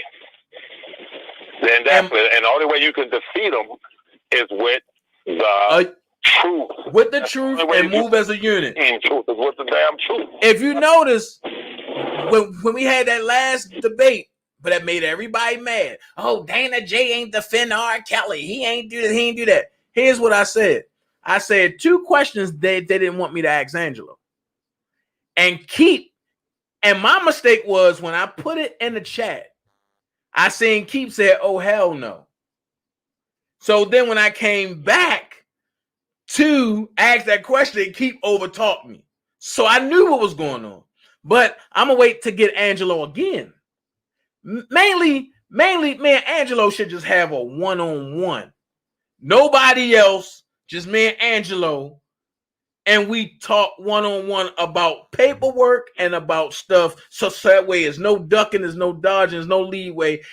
And you won't have Larry to come in and be like, hey, you know what I mean? You can't do this, you know what I mean? You know what I'm saying? Yes. Listen, I have a question for you. And this is without mentioning any of the terrorists or their followers' name. I don't do that. I would never mention any of their names. However, what in the hell kind of food did Larry serve you? Because I woke up the next morning, they lost their goddamn minds on the YouTube. Yeah, he was over there eating lavishly, and he was eating. What the fuck did y'all eat, nigga? Damn! The only thing we had, and I'm gonna keep it real, man. I'm going to go in public and say, no, I wasn't at Larry's house. But I will say, yo, that dude ain't treat me nothing less than an upstanding person, bro. One thing I will never say is you cannot attack that man's character. Because that man made sure I was straight in Vegas, even though I wasn't even there for him in Vegas. I was filming. And it wasn't no Surviving R. Kelly 3 as the lies that was put out there. But I let him know, like, yo, but I'm in your city, let's link. Because I want to know some shit. And plus, I wanted to meet the man face to face. Fuck, I'm out here arguing with this man for 2 whole years and never met him. But I thought he was going to try to be on some other shit like, yo, we can hoop too. I would have busted his drunk ass, though. But what I'm going to say is, he's nothing but an upstanding guy, bro, that have a difference of opinion. But we had chicken, we had tomahawk steak, and we had Alaskan open shrimp, which is the biggest shrimp that you can get. And we had corn, and we had every type of beverage there is. And more importantly, we talk men talk. And for people to think it was just me and Larry, no. His whole family was there. And then we got into another conversation off of camera with me, his brother-in-law, his cousin, and everybody. And everybody had a difference of opinion. But here's the most fucked up part about it. Everybody in Larry's house is for R. Kelly except for Larry. That's crazy, bro. That's what fucked me up. Because I'm looking like, yo, Janine don't want to be bothered with the shit because she said what she said. Right. But that's how she carry it. Larry, if I'm lying, please go pop a boy and say I'm lying. But everybody fucks with R. Kelly except for Larry. And then I'm going to keep it real. Larry fucked with R. Kelly. It was just what was presented to him and told to him, but that made his mind go another way. Yeah. I think I'll just say this though. The funniest thing to me, bro, and I'll say it again, they were talking about the food more than anything. It was like they were over there eating lavishly and eating and something like that. What the nigga served? Yo, check this out. when a man at the last minute, and I don't mean to put his funds out there, but him and his family dropped $3,000 on a goddamn event that wasn't scheduled. And the event was last minute, Dana J in town, yo, he coming through. So I'm looking like I don't know what to expect. But when I got there, it was all love. So I'm sitting back looking like me and this man arguing, but it's nothing but love. Even though I had a different of opinion in the event, I mean, in a place that we were at, I had a difference of opinion, but his family sided with me. That's what people don't understand. So when people sit back talking about something, oh, they trying to set up R. Kelly, they trying to do this. How? The only time we talk R. Kelly is when we went live. Other than that, we talking about totally other shit. Exactly, bro. When me and Larry and Levi, and you on the phone, and when me and Larry talking stuff, we talk mainly sports. Because he think he know every goddamn thing. Right. And I think I know every goddamn thing. So it's like, what's wrong with two grown men coming together and sitting down and airing out our differences face to face and not on a computer screen for 2 whole years? I'm going to tell you what's wrong with it. The wrong part of it is people are too invested into a situation that they know nothing about.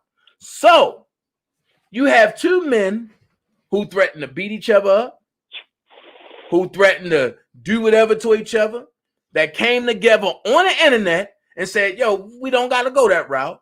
And then I just so happened to be filming in his city. We met up, we chopped hands, and we ate. We did all that, right? But everything in their eyes, that's wrong. But you have a whole group, a network of group, where people have doxing people, have stalked people, have talked about raping their kids, but they all can come together as a kumbaya and everything is right. It goes to show what I said once before. When you real and you tell the truth, you are wrong and you look at it as being fake. But when you fake and you phony as hell, then you look at it as being real. I can't operate under that type of spirit. Well, Brother Dana, let me say this to you before I get off here, bro. At the end of the day, it all, as I always tell you, I'm older than you now. Now listen to what I'm saying now. Listen, it all comes down to how a person was raised. And at the end of the day, birds of a feather flock together. Now, had you gone to Vegas for your acting career, and you say, you know what, while I'm in Vegas, I'm about to do a drive-by and shoot up Larry's house. I'm about to go try to do something to Larry. These same people will be like, oh, go Dana, go. Yeah, Dana went over there and he shot at Larry and all that stupid shit. Because that's how they were raised. And I keep telling people this. Birds of a feather flock together. When I saw those people following those 2, I ain't naming no names now. We ain't talking about no names. When I saw all of them claiming to be doctors and claiming to be upstanding men and all that shit, when I saw them following those 2 broke-ass, drug addict, cracked out, rat, Section 8, broke, food stamp, welfare, living off of women, crackhead, motherfucking terrorists, when I saw them actually associating with them, I knew that they were the same thing. So it doesn't have anything to do with them criticizing you for going to visit Larry in a 25-room mansion and sitting there eating some food. That's not the problem. The problem is that they want fighting. They want a bunch of cap. They want a bunch of violence. They want to incite people to do their own dirty work, and they're not going to do it, but they'll sit back and have people sending them fake information and accurate information and going to their jobs, committing felonies and federal cases and fucking people up. Every single body that we have spoken on, the list of people, you can see them being rolled into indictments. Dana and Levi, they are the ones that's doing wrong. We're doing right, but their asses are the ones going to prison. Dana and Levi was the ones, according to them, who absconded money from $1 for the King. But we sleeping like babies. We good because we ain't took shit. Here's my thing. They're the ones. Here's my thing, Levi. Yes, sir. And I'm gonna say this real quick. I watch next to this presidential election, stolen election. I watched another biggest heist happen on YouTube streets.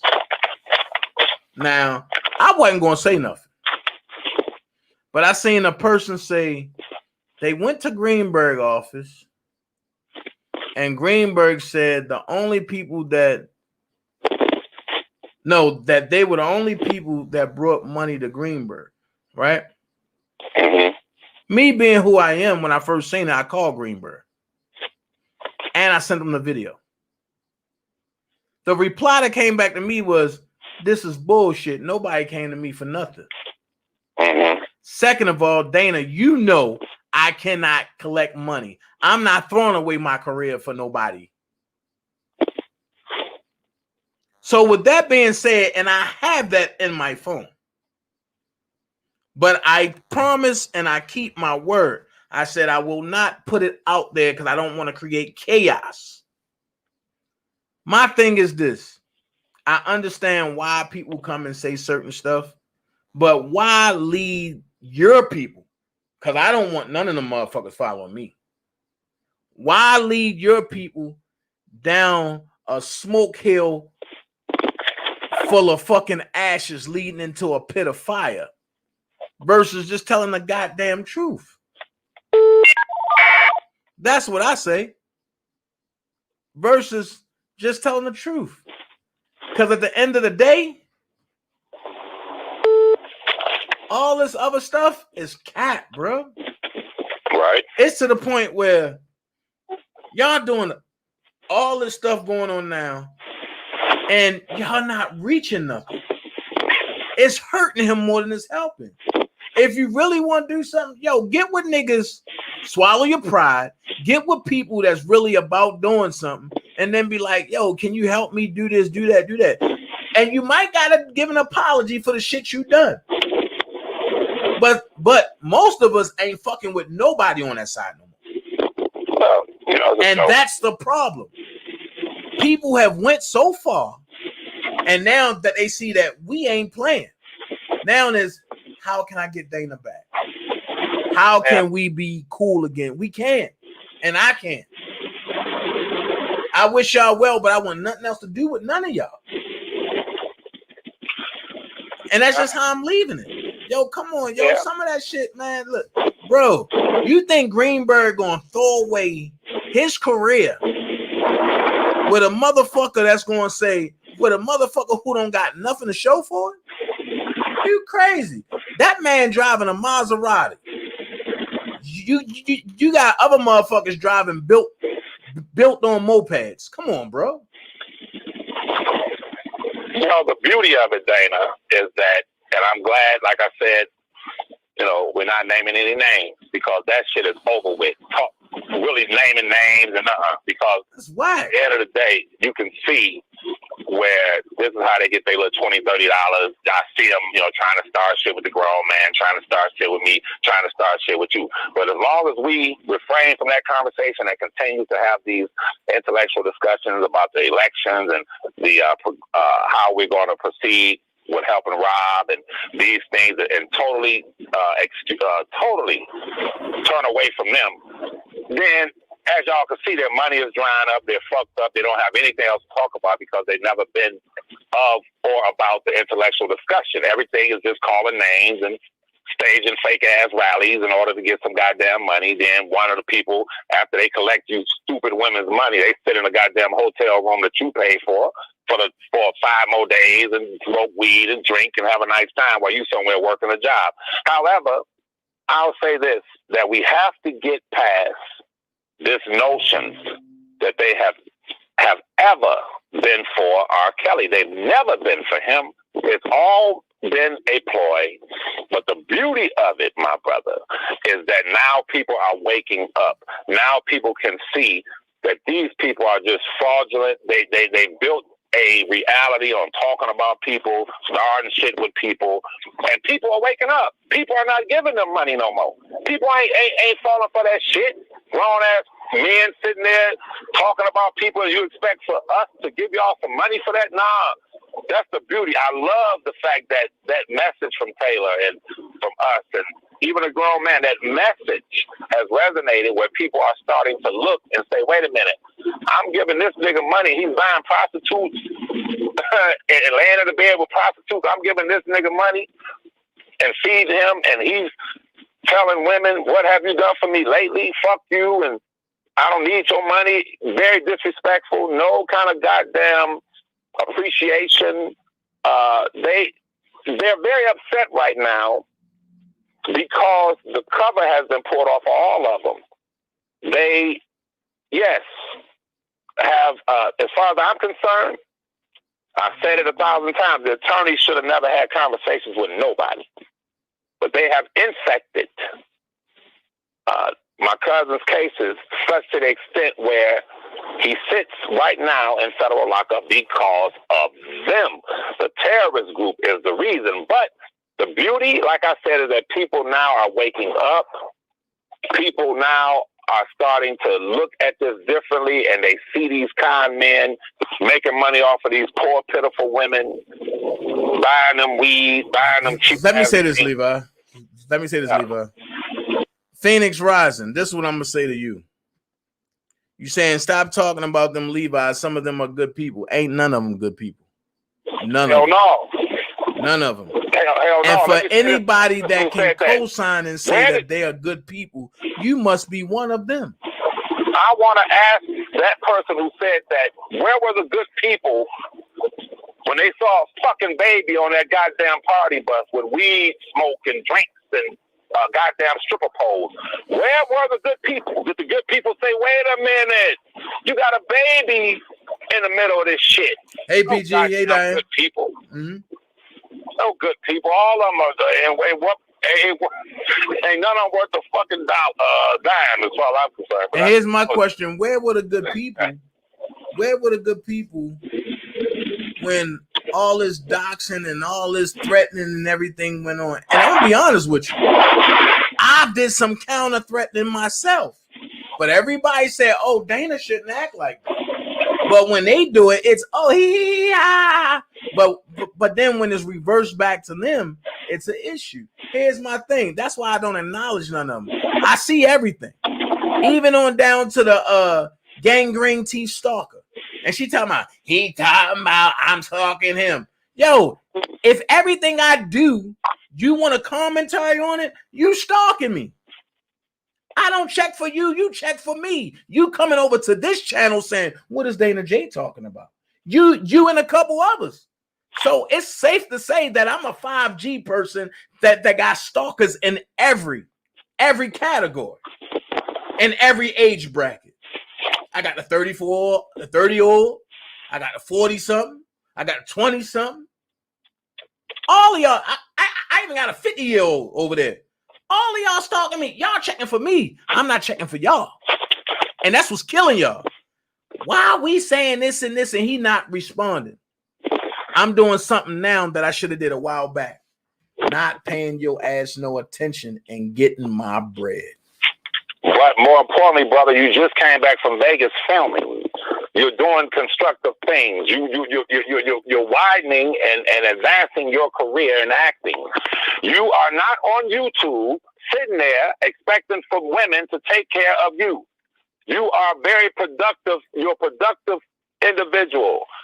I'm productive. Larry the Grown Man is productive. So at the end of the day, people are seeing that, brother. And this is why they're so upset, because people ain't buying into that shit no more.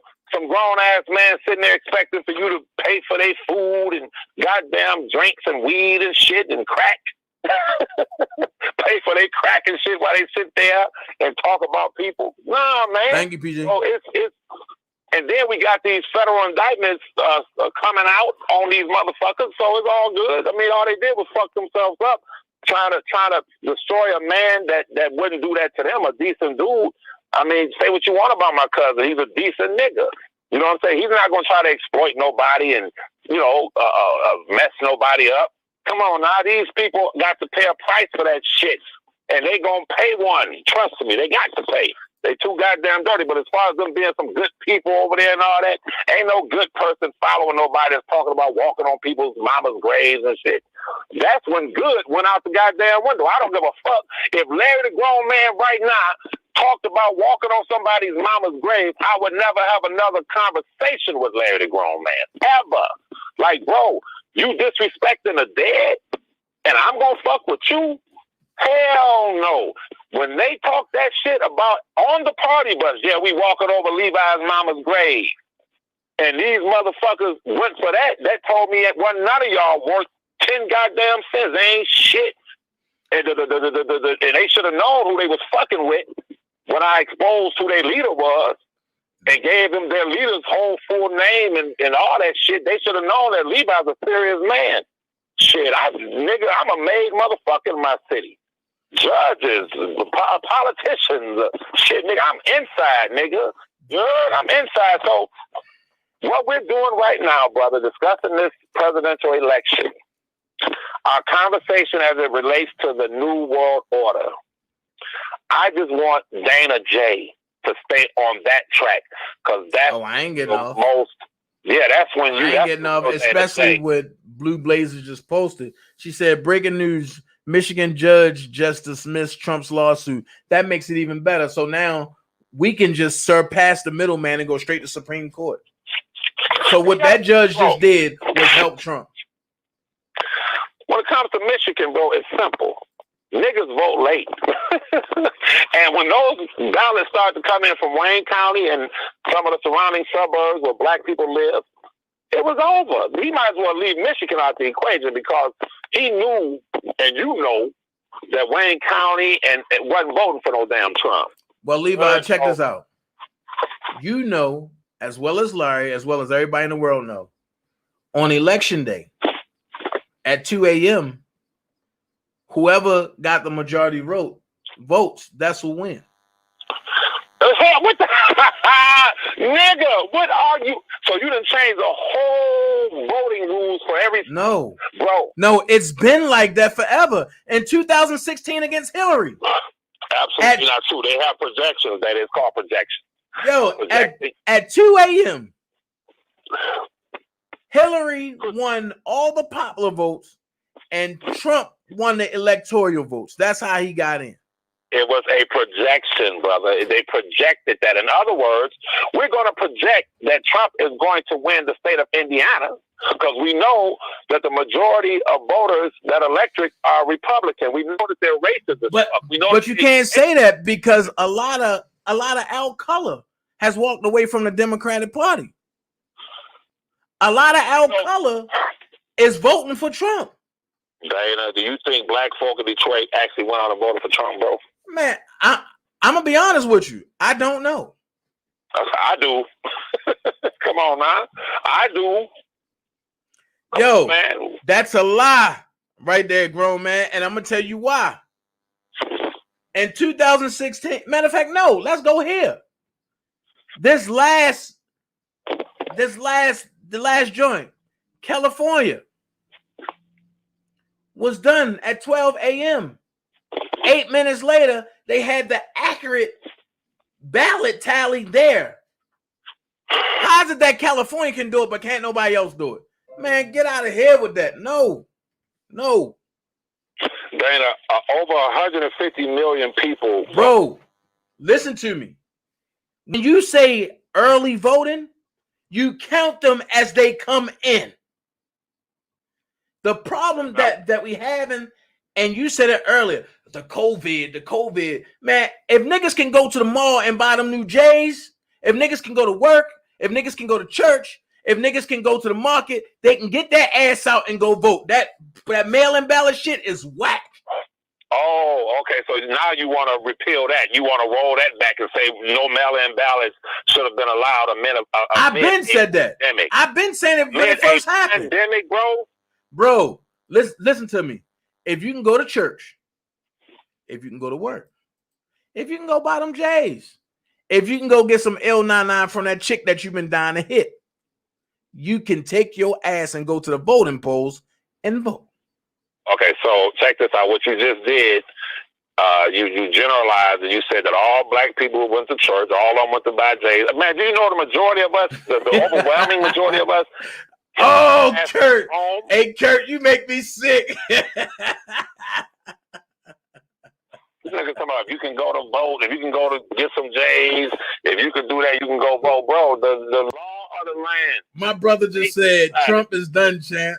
Just hang it up and help that man move out. That would be a beautiful sight to see Dana J help shit out there. Oh, trust me. Oh, you think I wouldn't help my man move? No, you might as well go.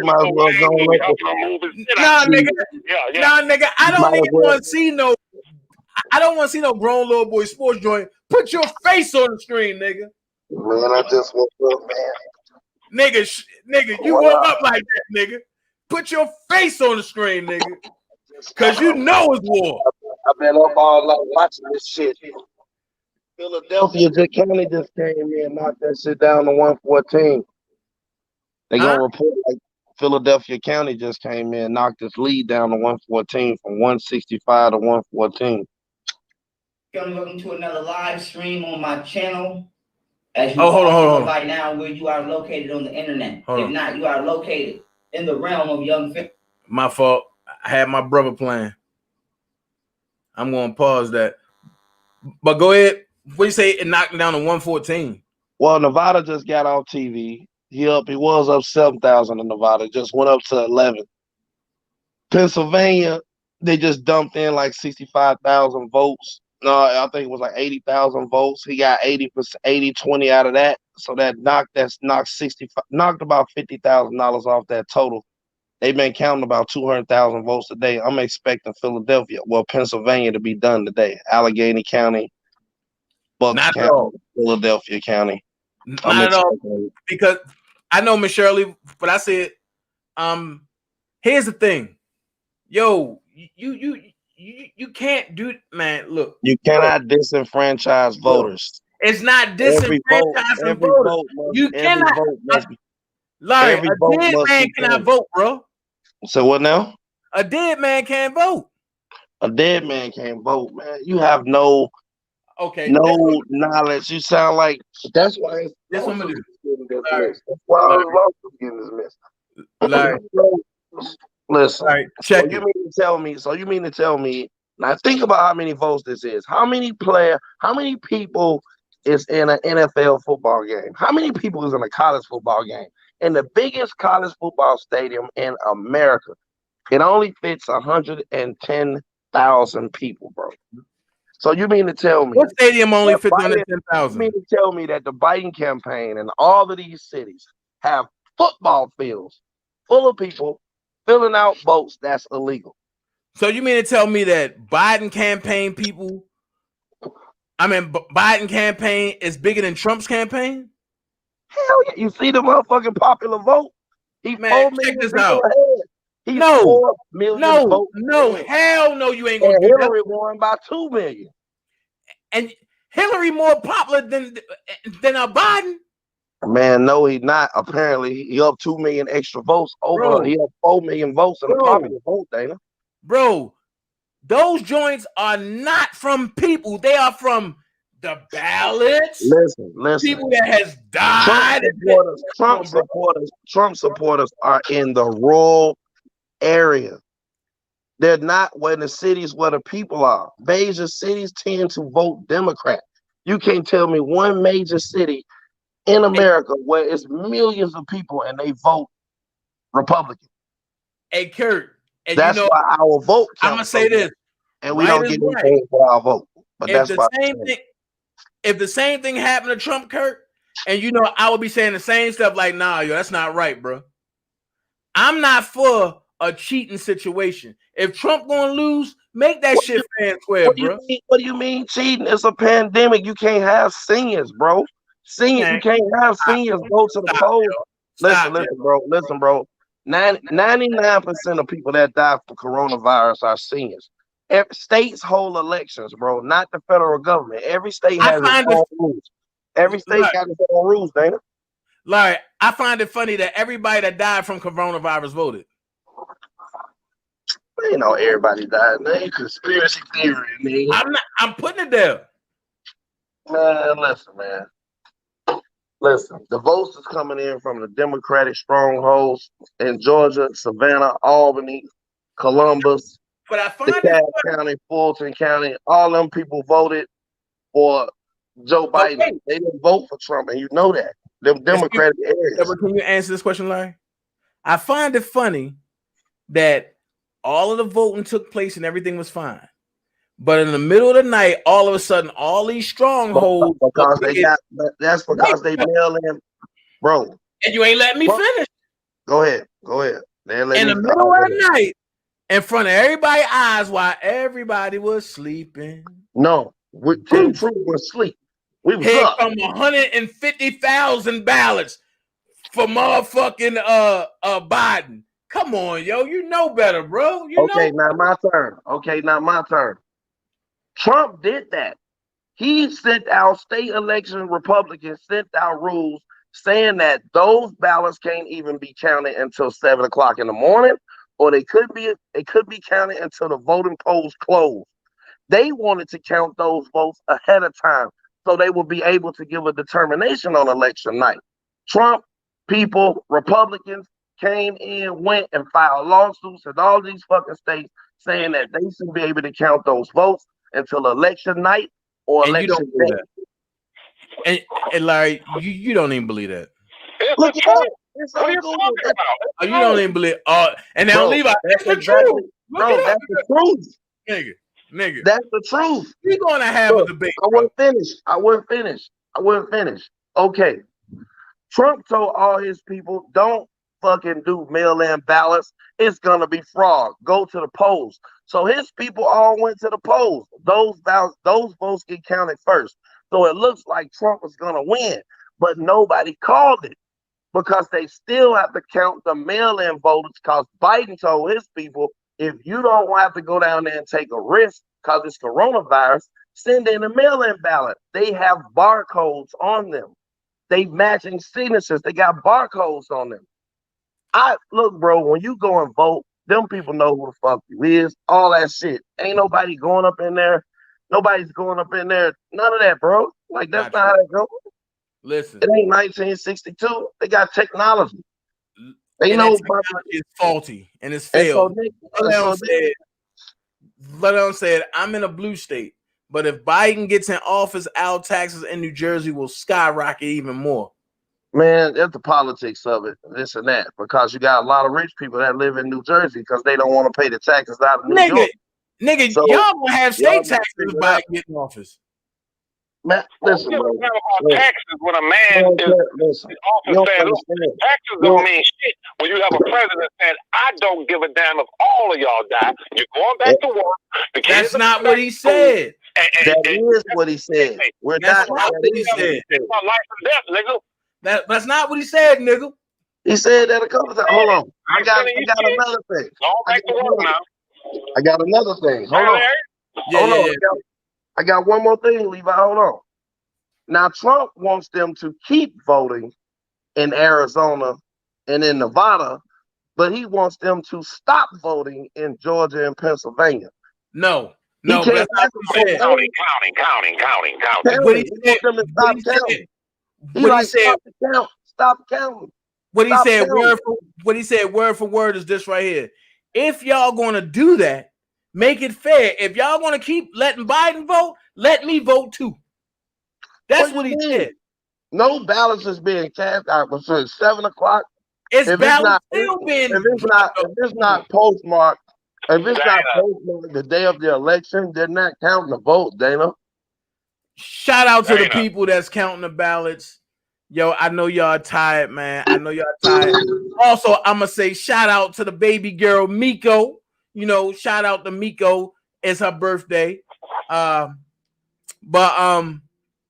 hey, this is what I'm gonna say. What he said was what you just said, which is the most ludicrous thing in the world. What he said was traditionally at 2:00 a.m. whatever's counted is going. You know, this nigga said, "Well, since I'm up at 1:30 a.m., I'm winning. Stop the counting," is what he said. That's great, bro. That's thick. That's un-American. Listen, stop counting. I won. Come on, Dana. You know that is insane. Listen, check it out. If this is what I'm gonna say.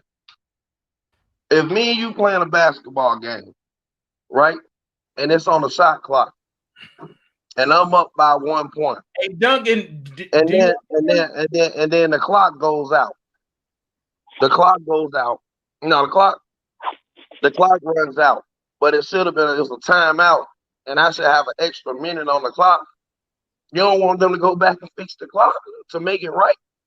Voters, all these votes should count.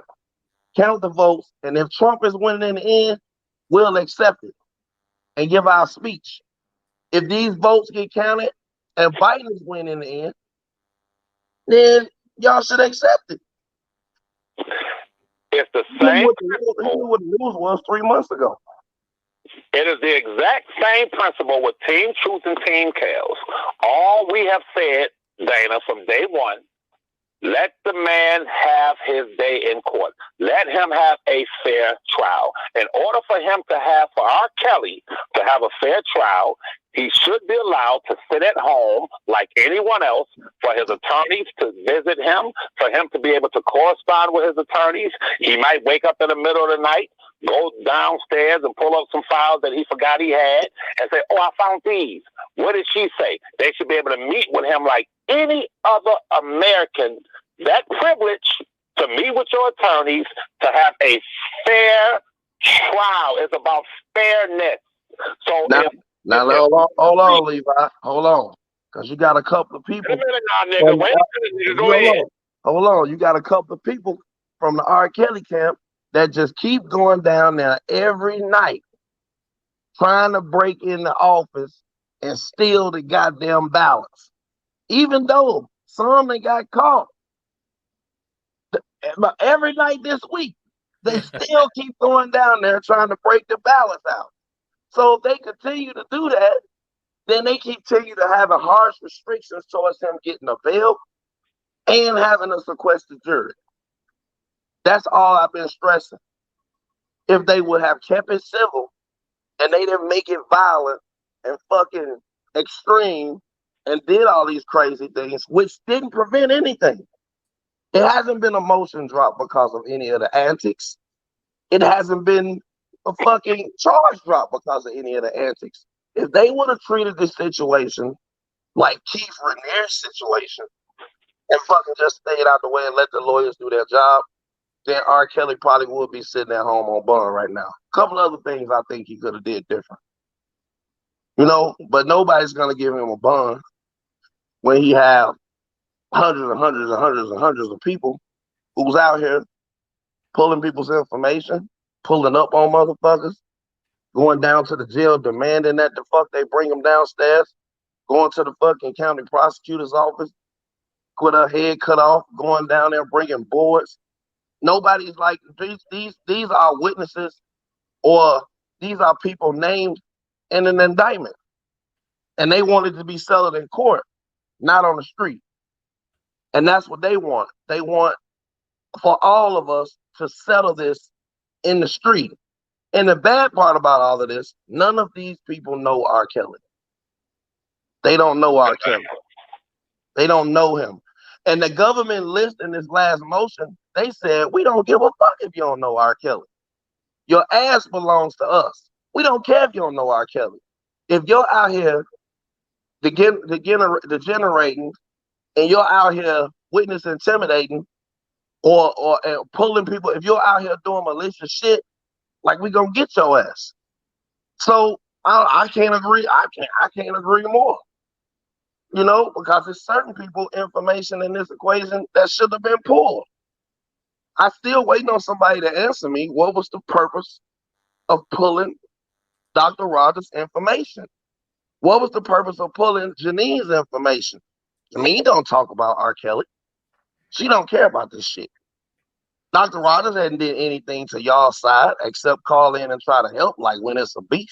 That, to my knowledge, you know, it's a lot of people in this shit that just wanted to do commentary, and they was forceful about their commentary, but they still kept it with respect for themselves.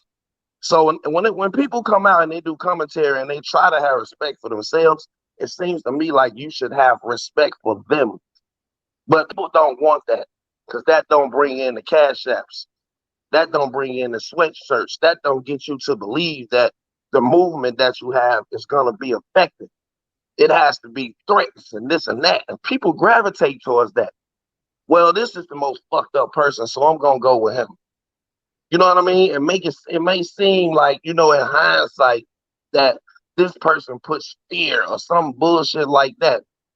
But it don't. It just make people strategize towards you even more. And I like to applaud the people that's over here on this channel and a couple of other channels, this and that, that you did it the right way. You know what I mean? It's all about doing it the right way. See, I can't make things. People think that I had a power to make things happen to people. I don't. But what I can do is I can focus the energy on the people. Well, I was doing that. I focus the energy on the people that's bringing this fucked up ass situation to all of us. And it ain't but a handful of people. You know what I mean? And then on top of that, some of you motherfuckers had to pay for it. You're paying for your own demise. No, but on another note, man, I'm gonna get back to this motherfucking election. We in the process.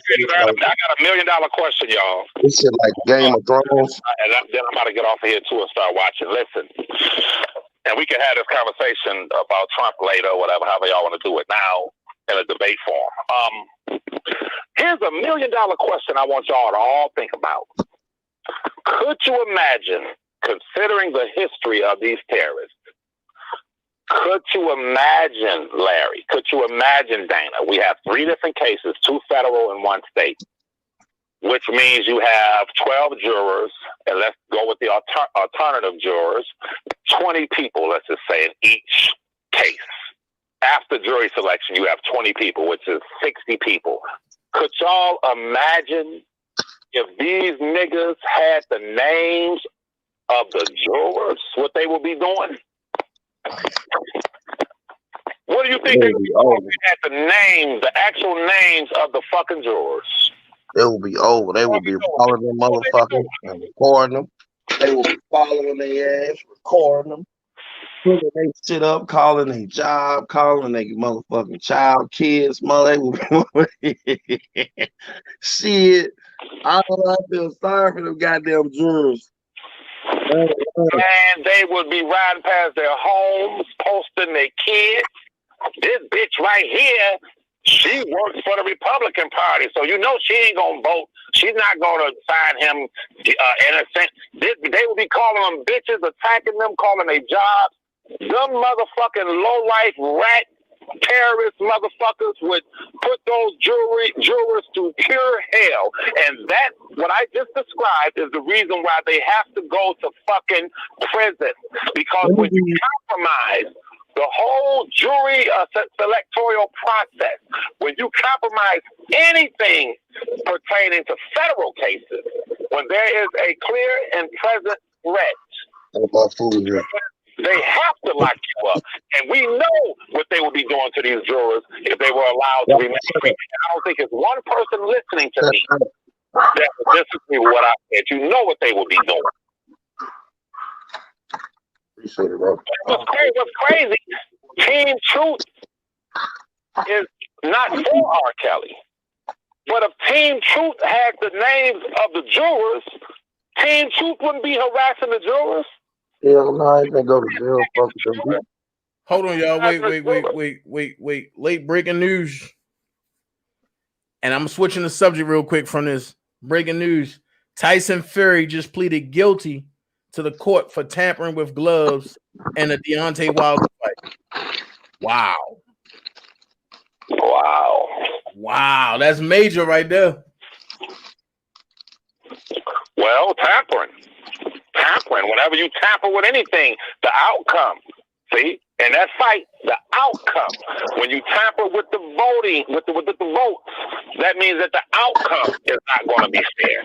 When you breaking news. Hold on. Breaking news. When you tamper with potential witnesses and do all this shit. Oh, you know, Levi can't hear you when he get the rolling. Not going to be the same. Breaking news. It's fairness.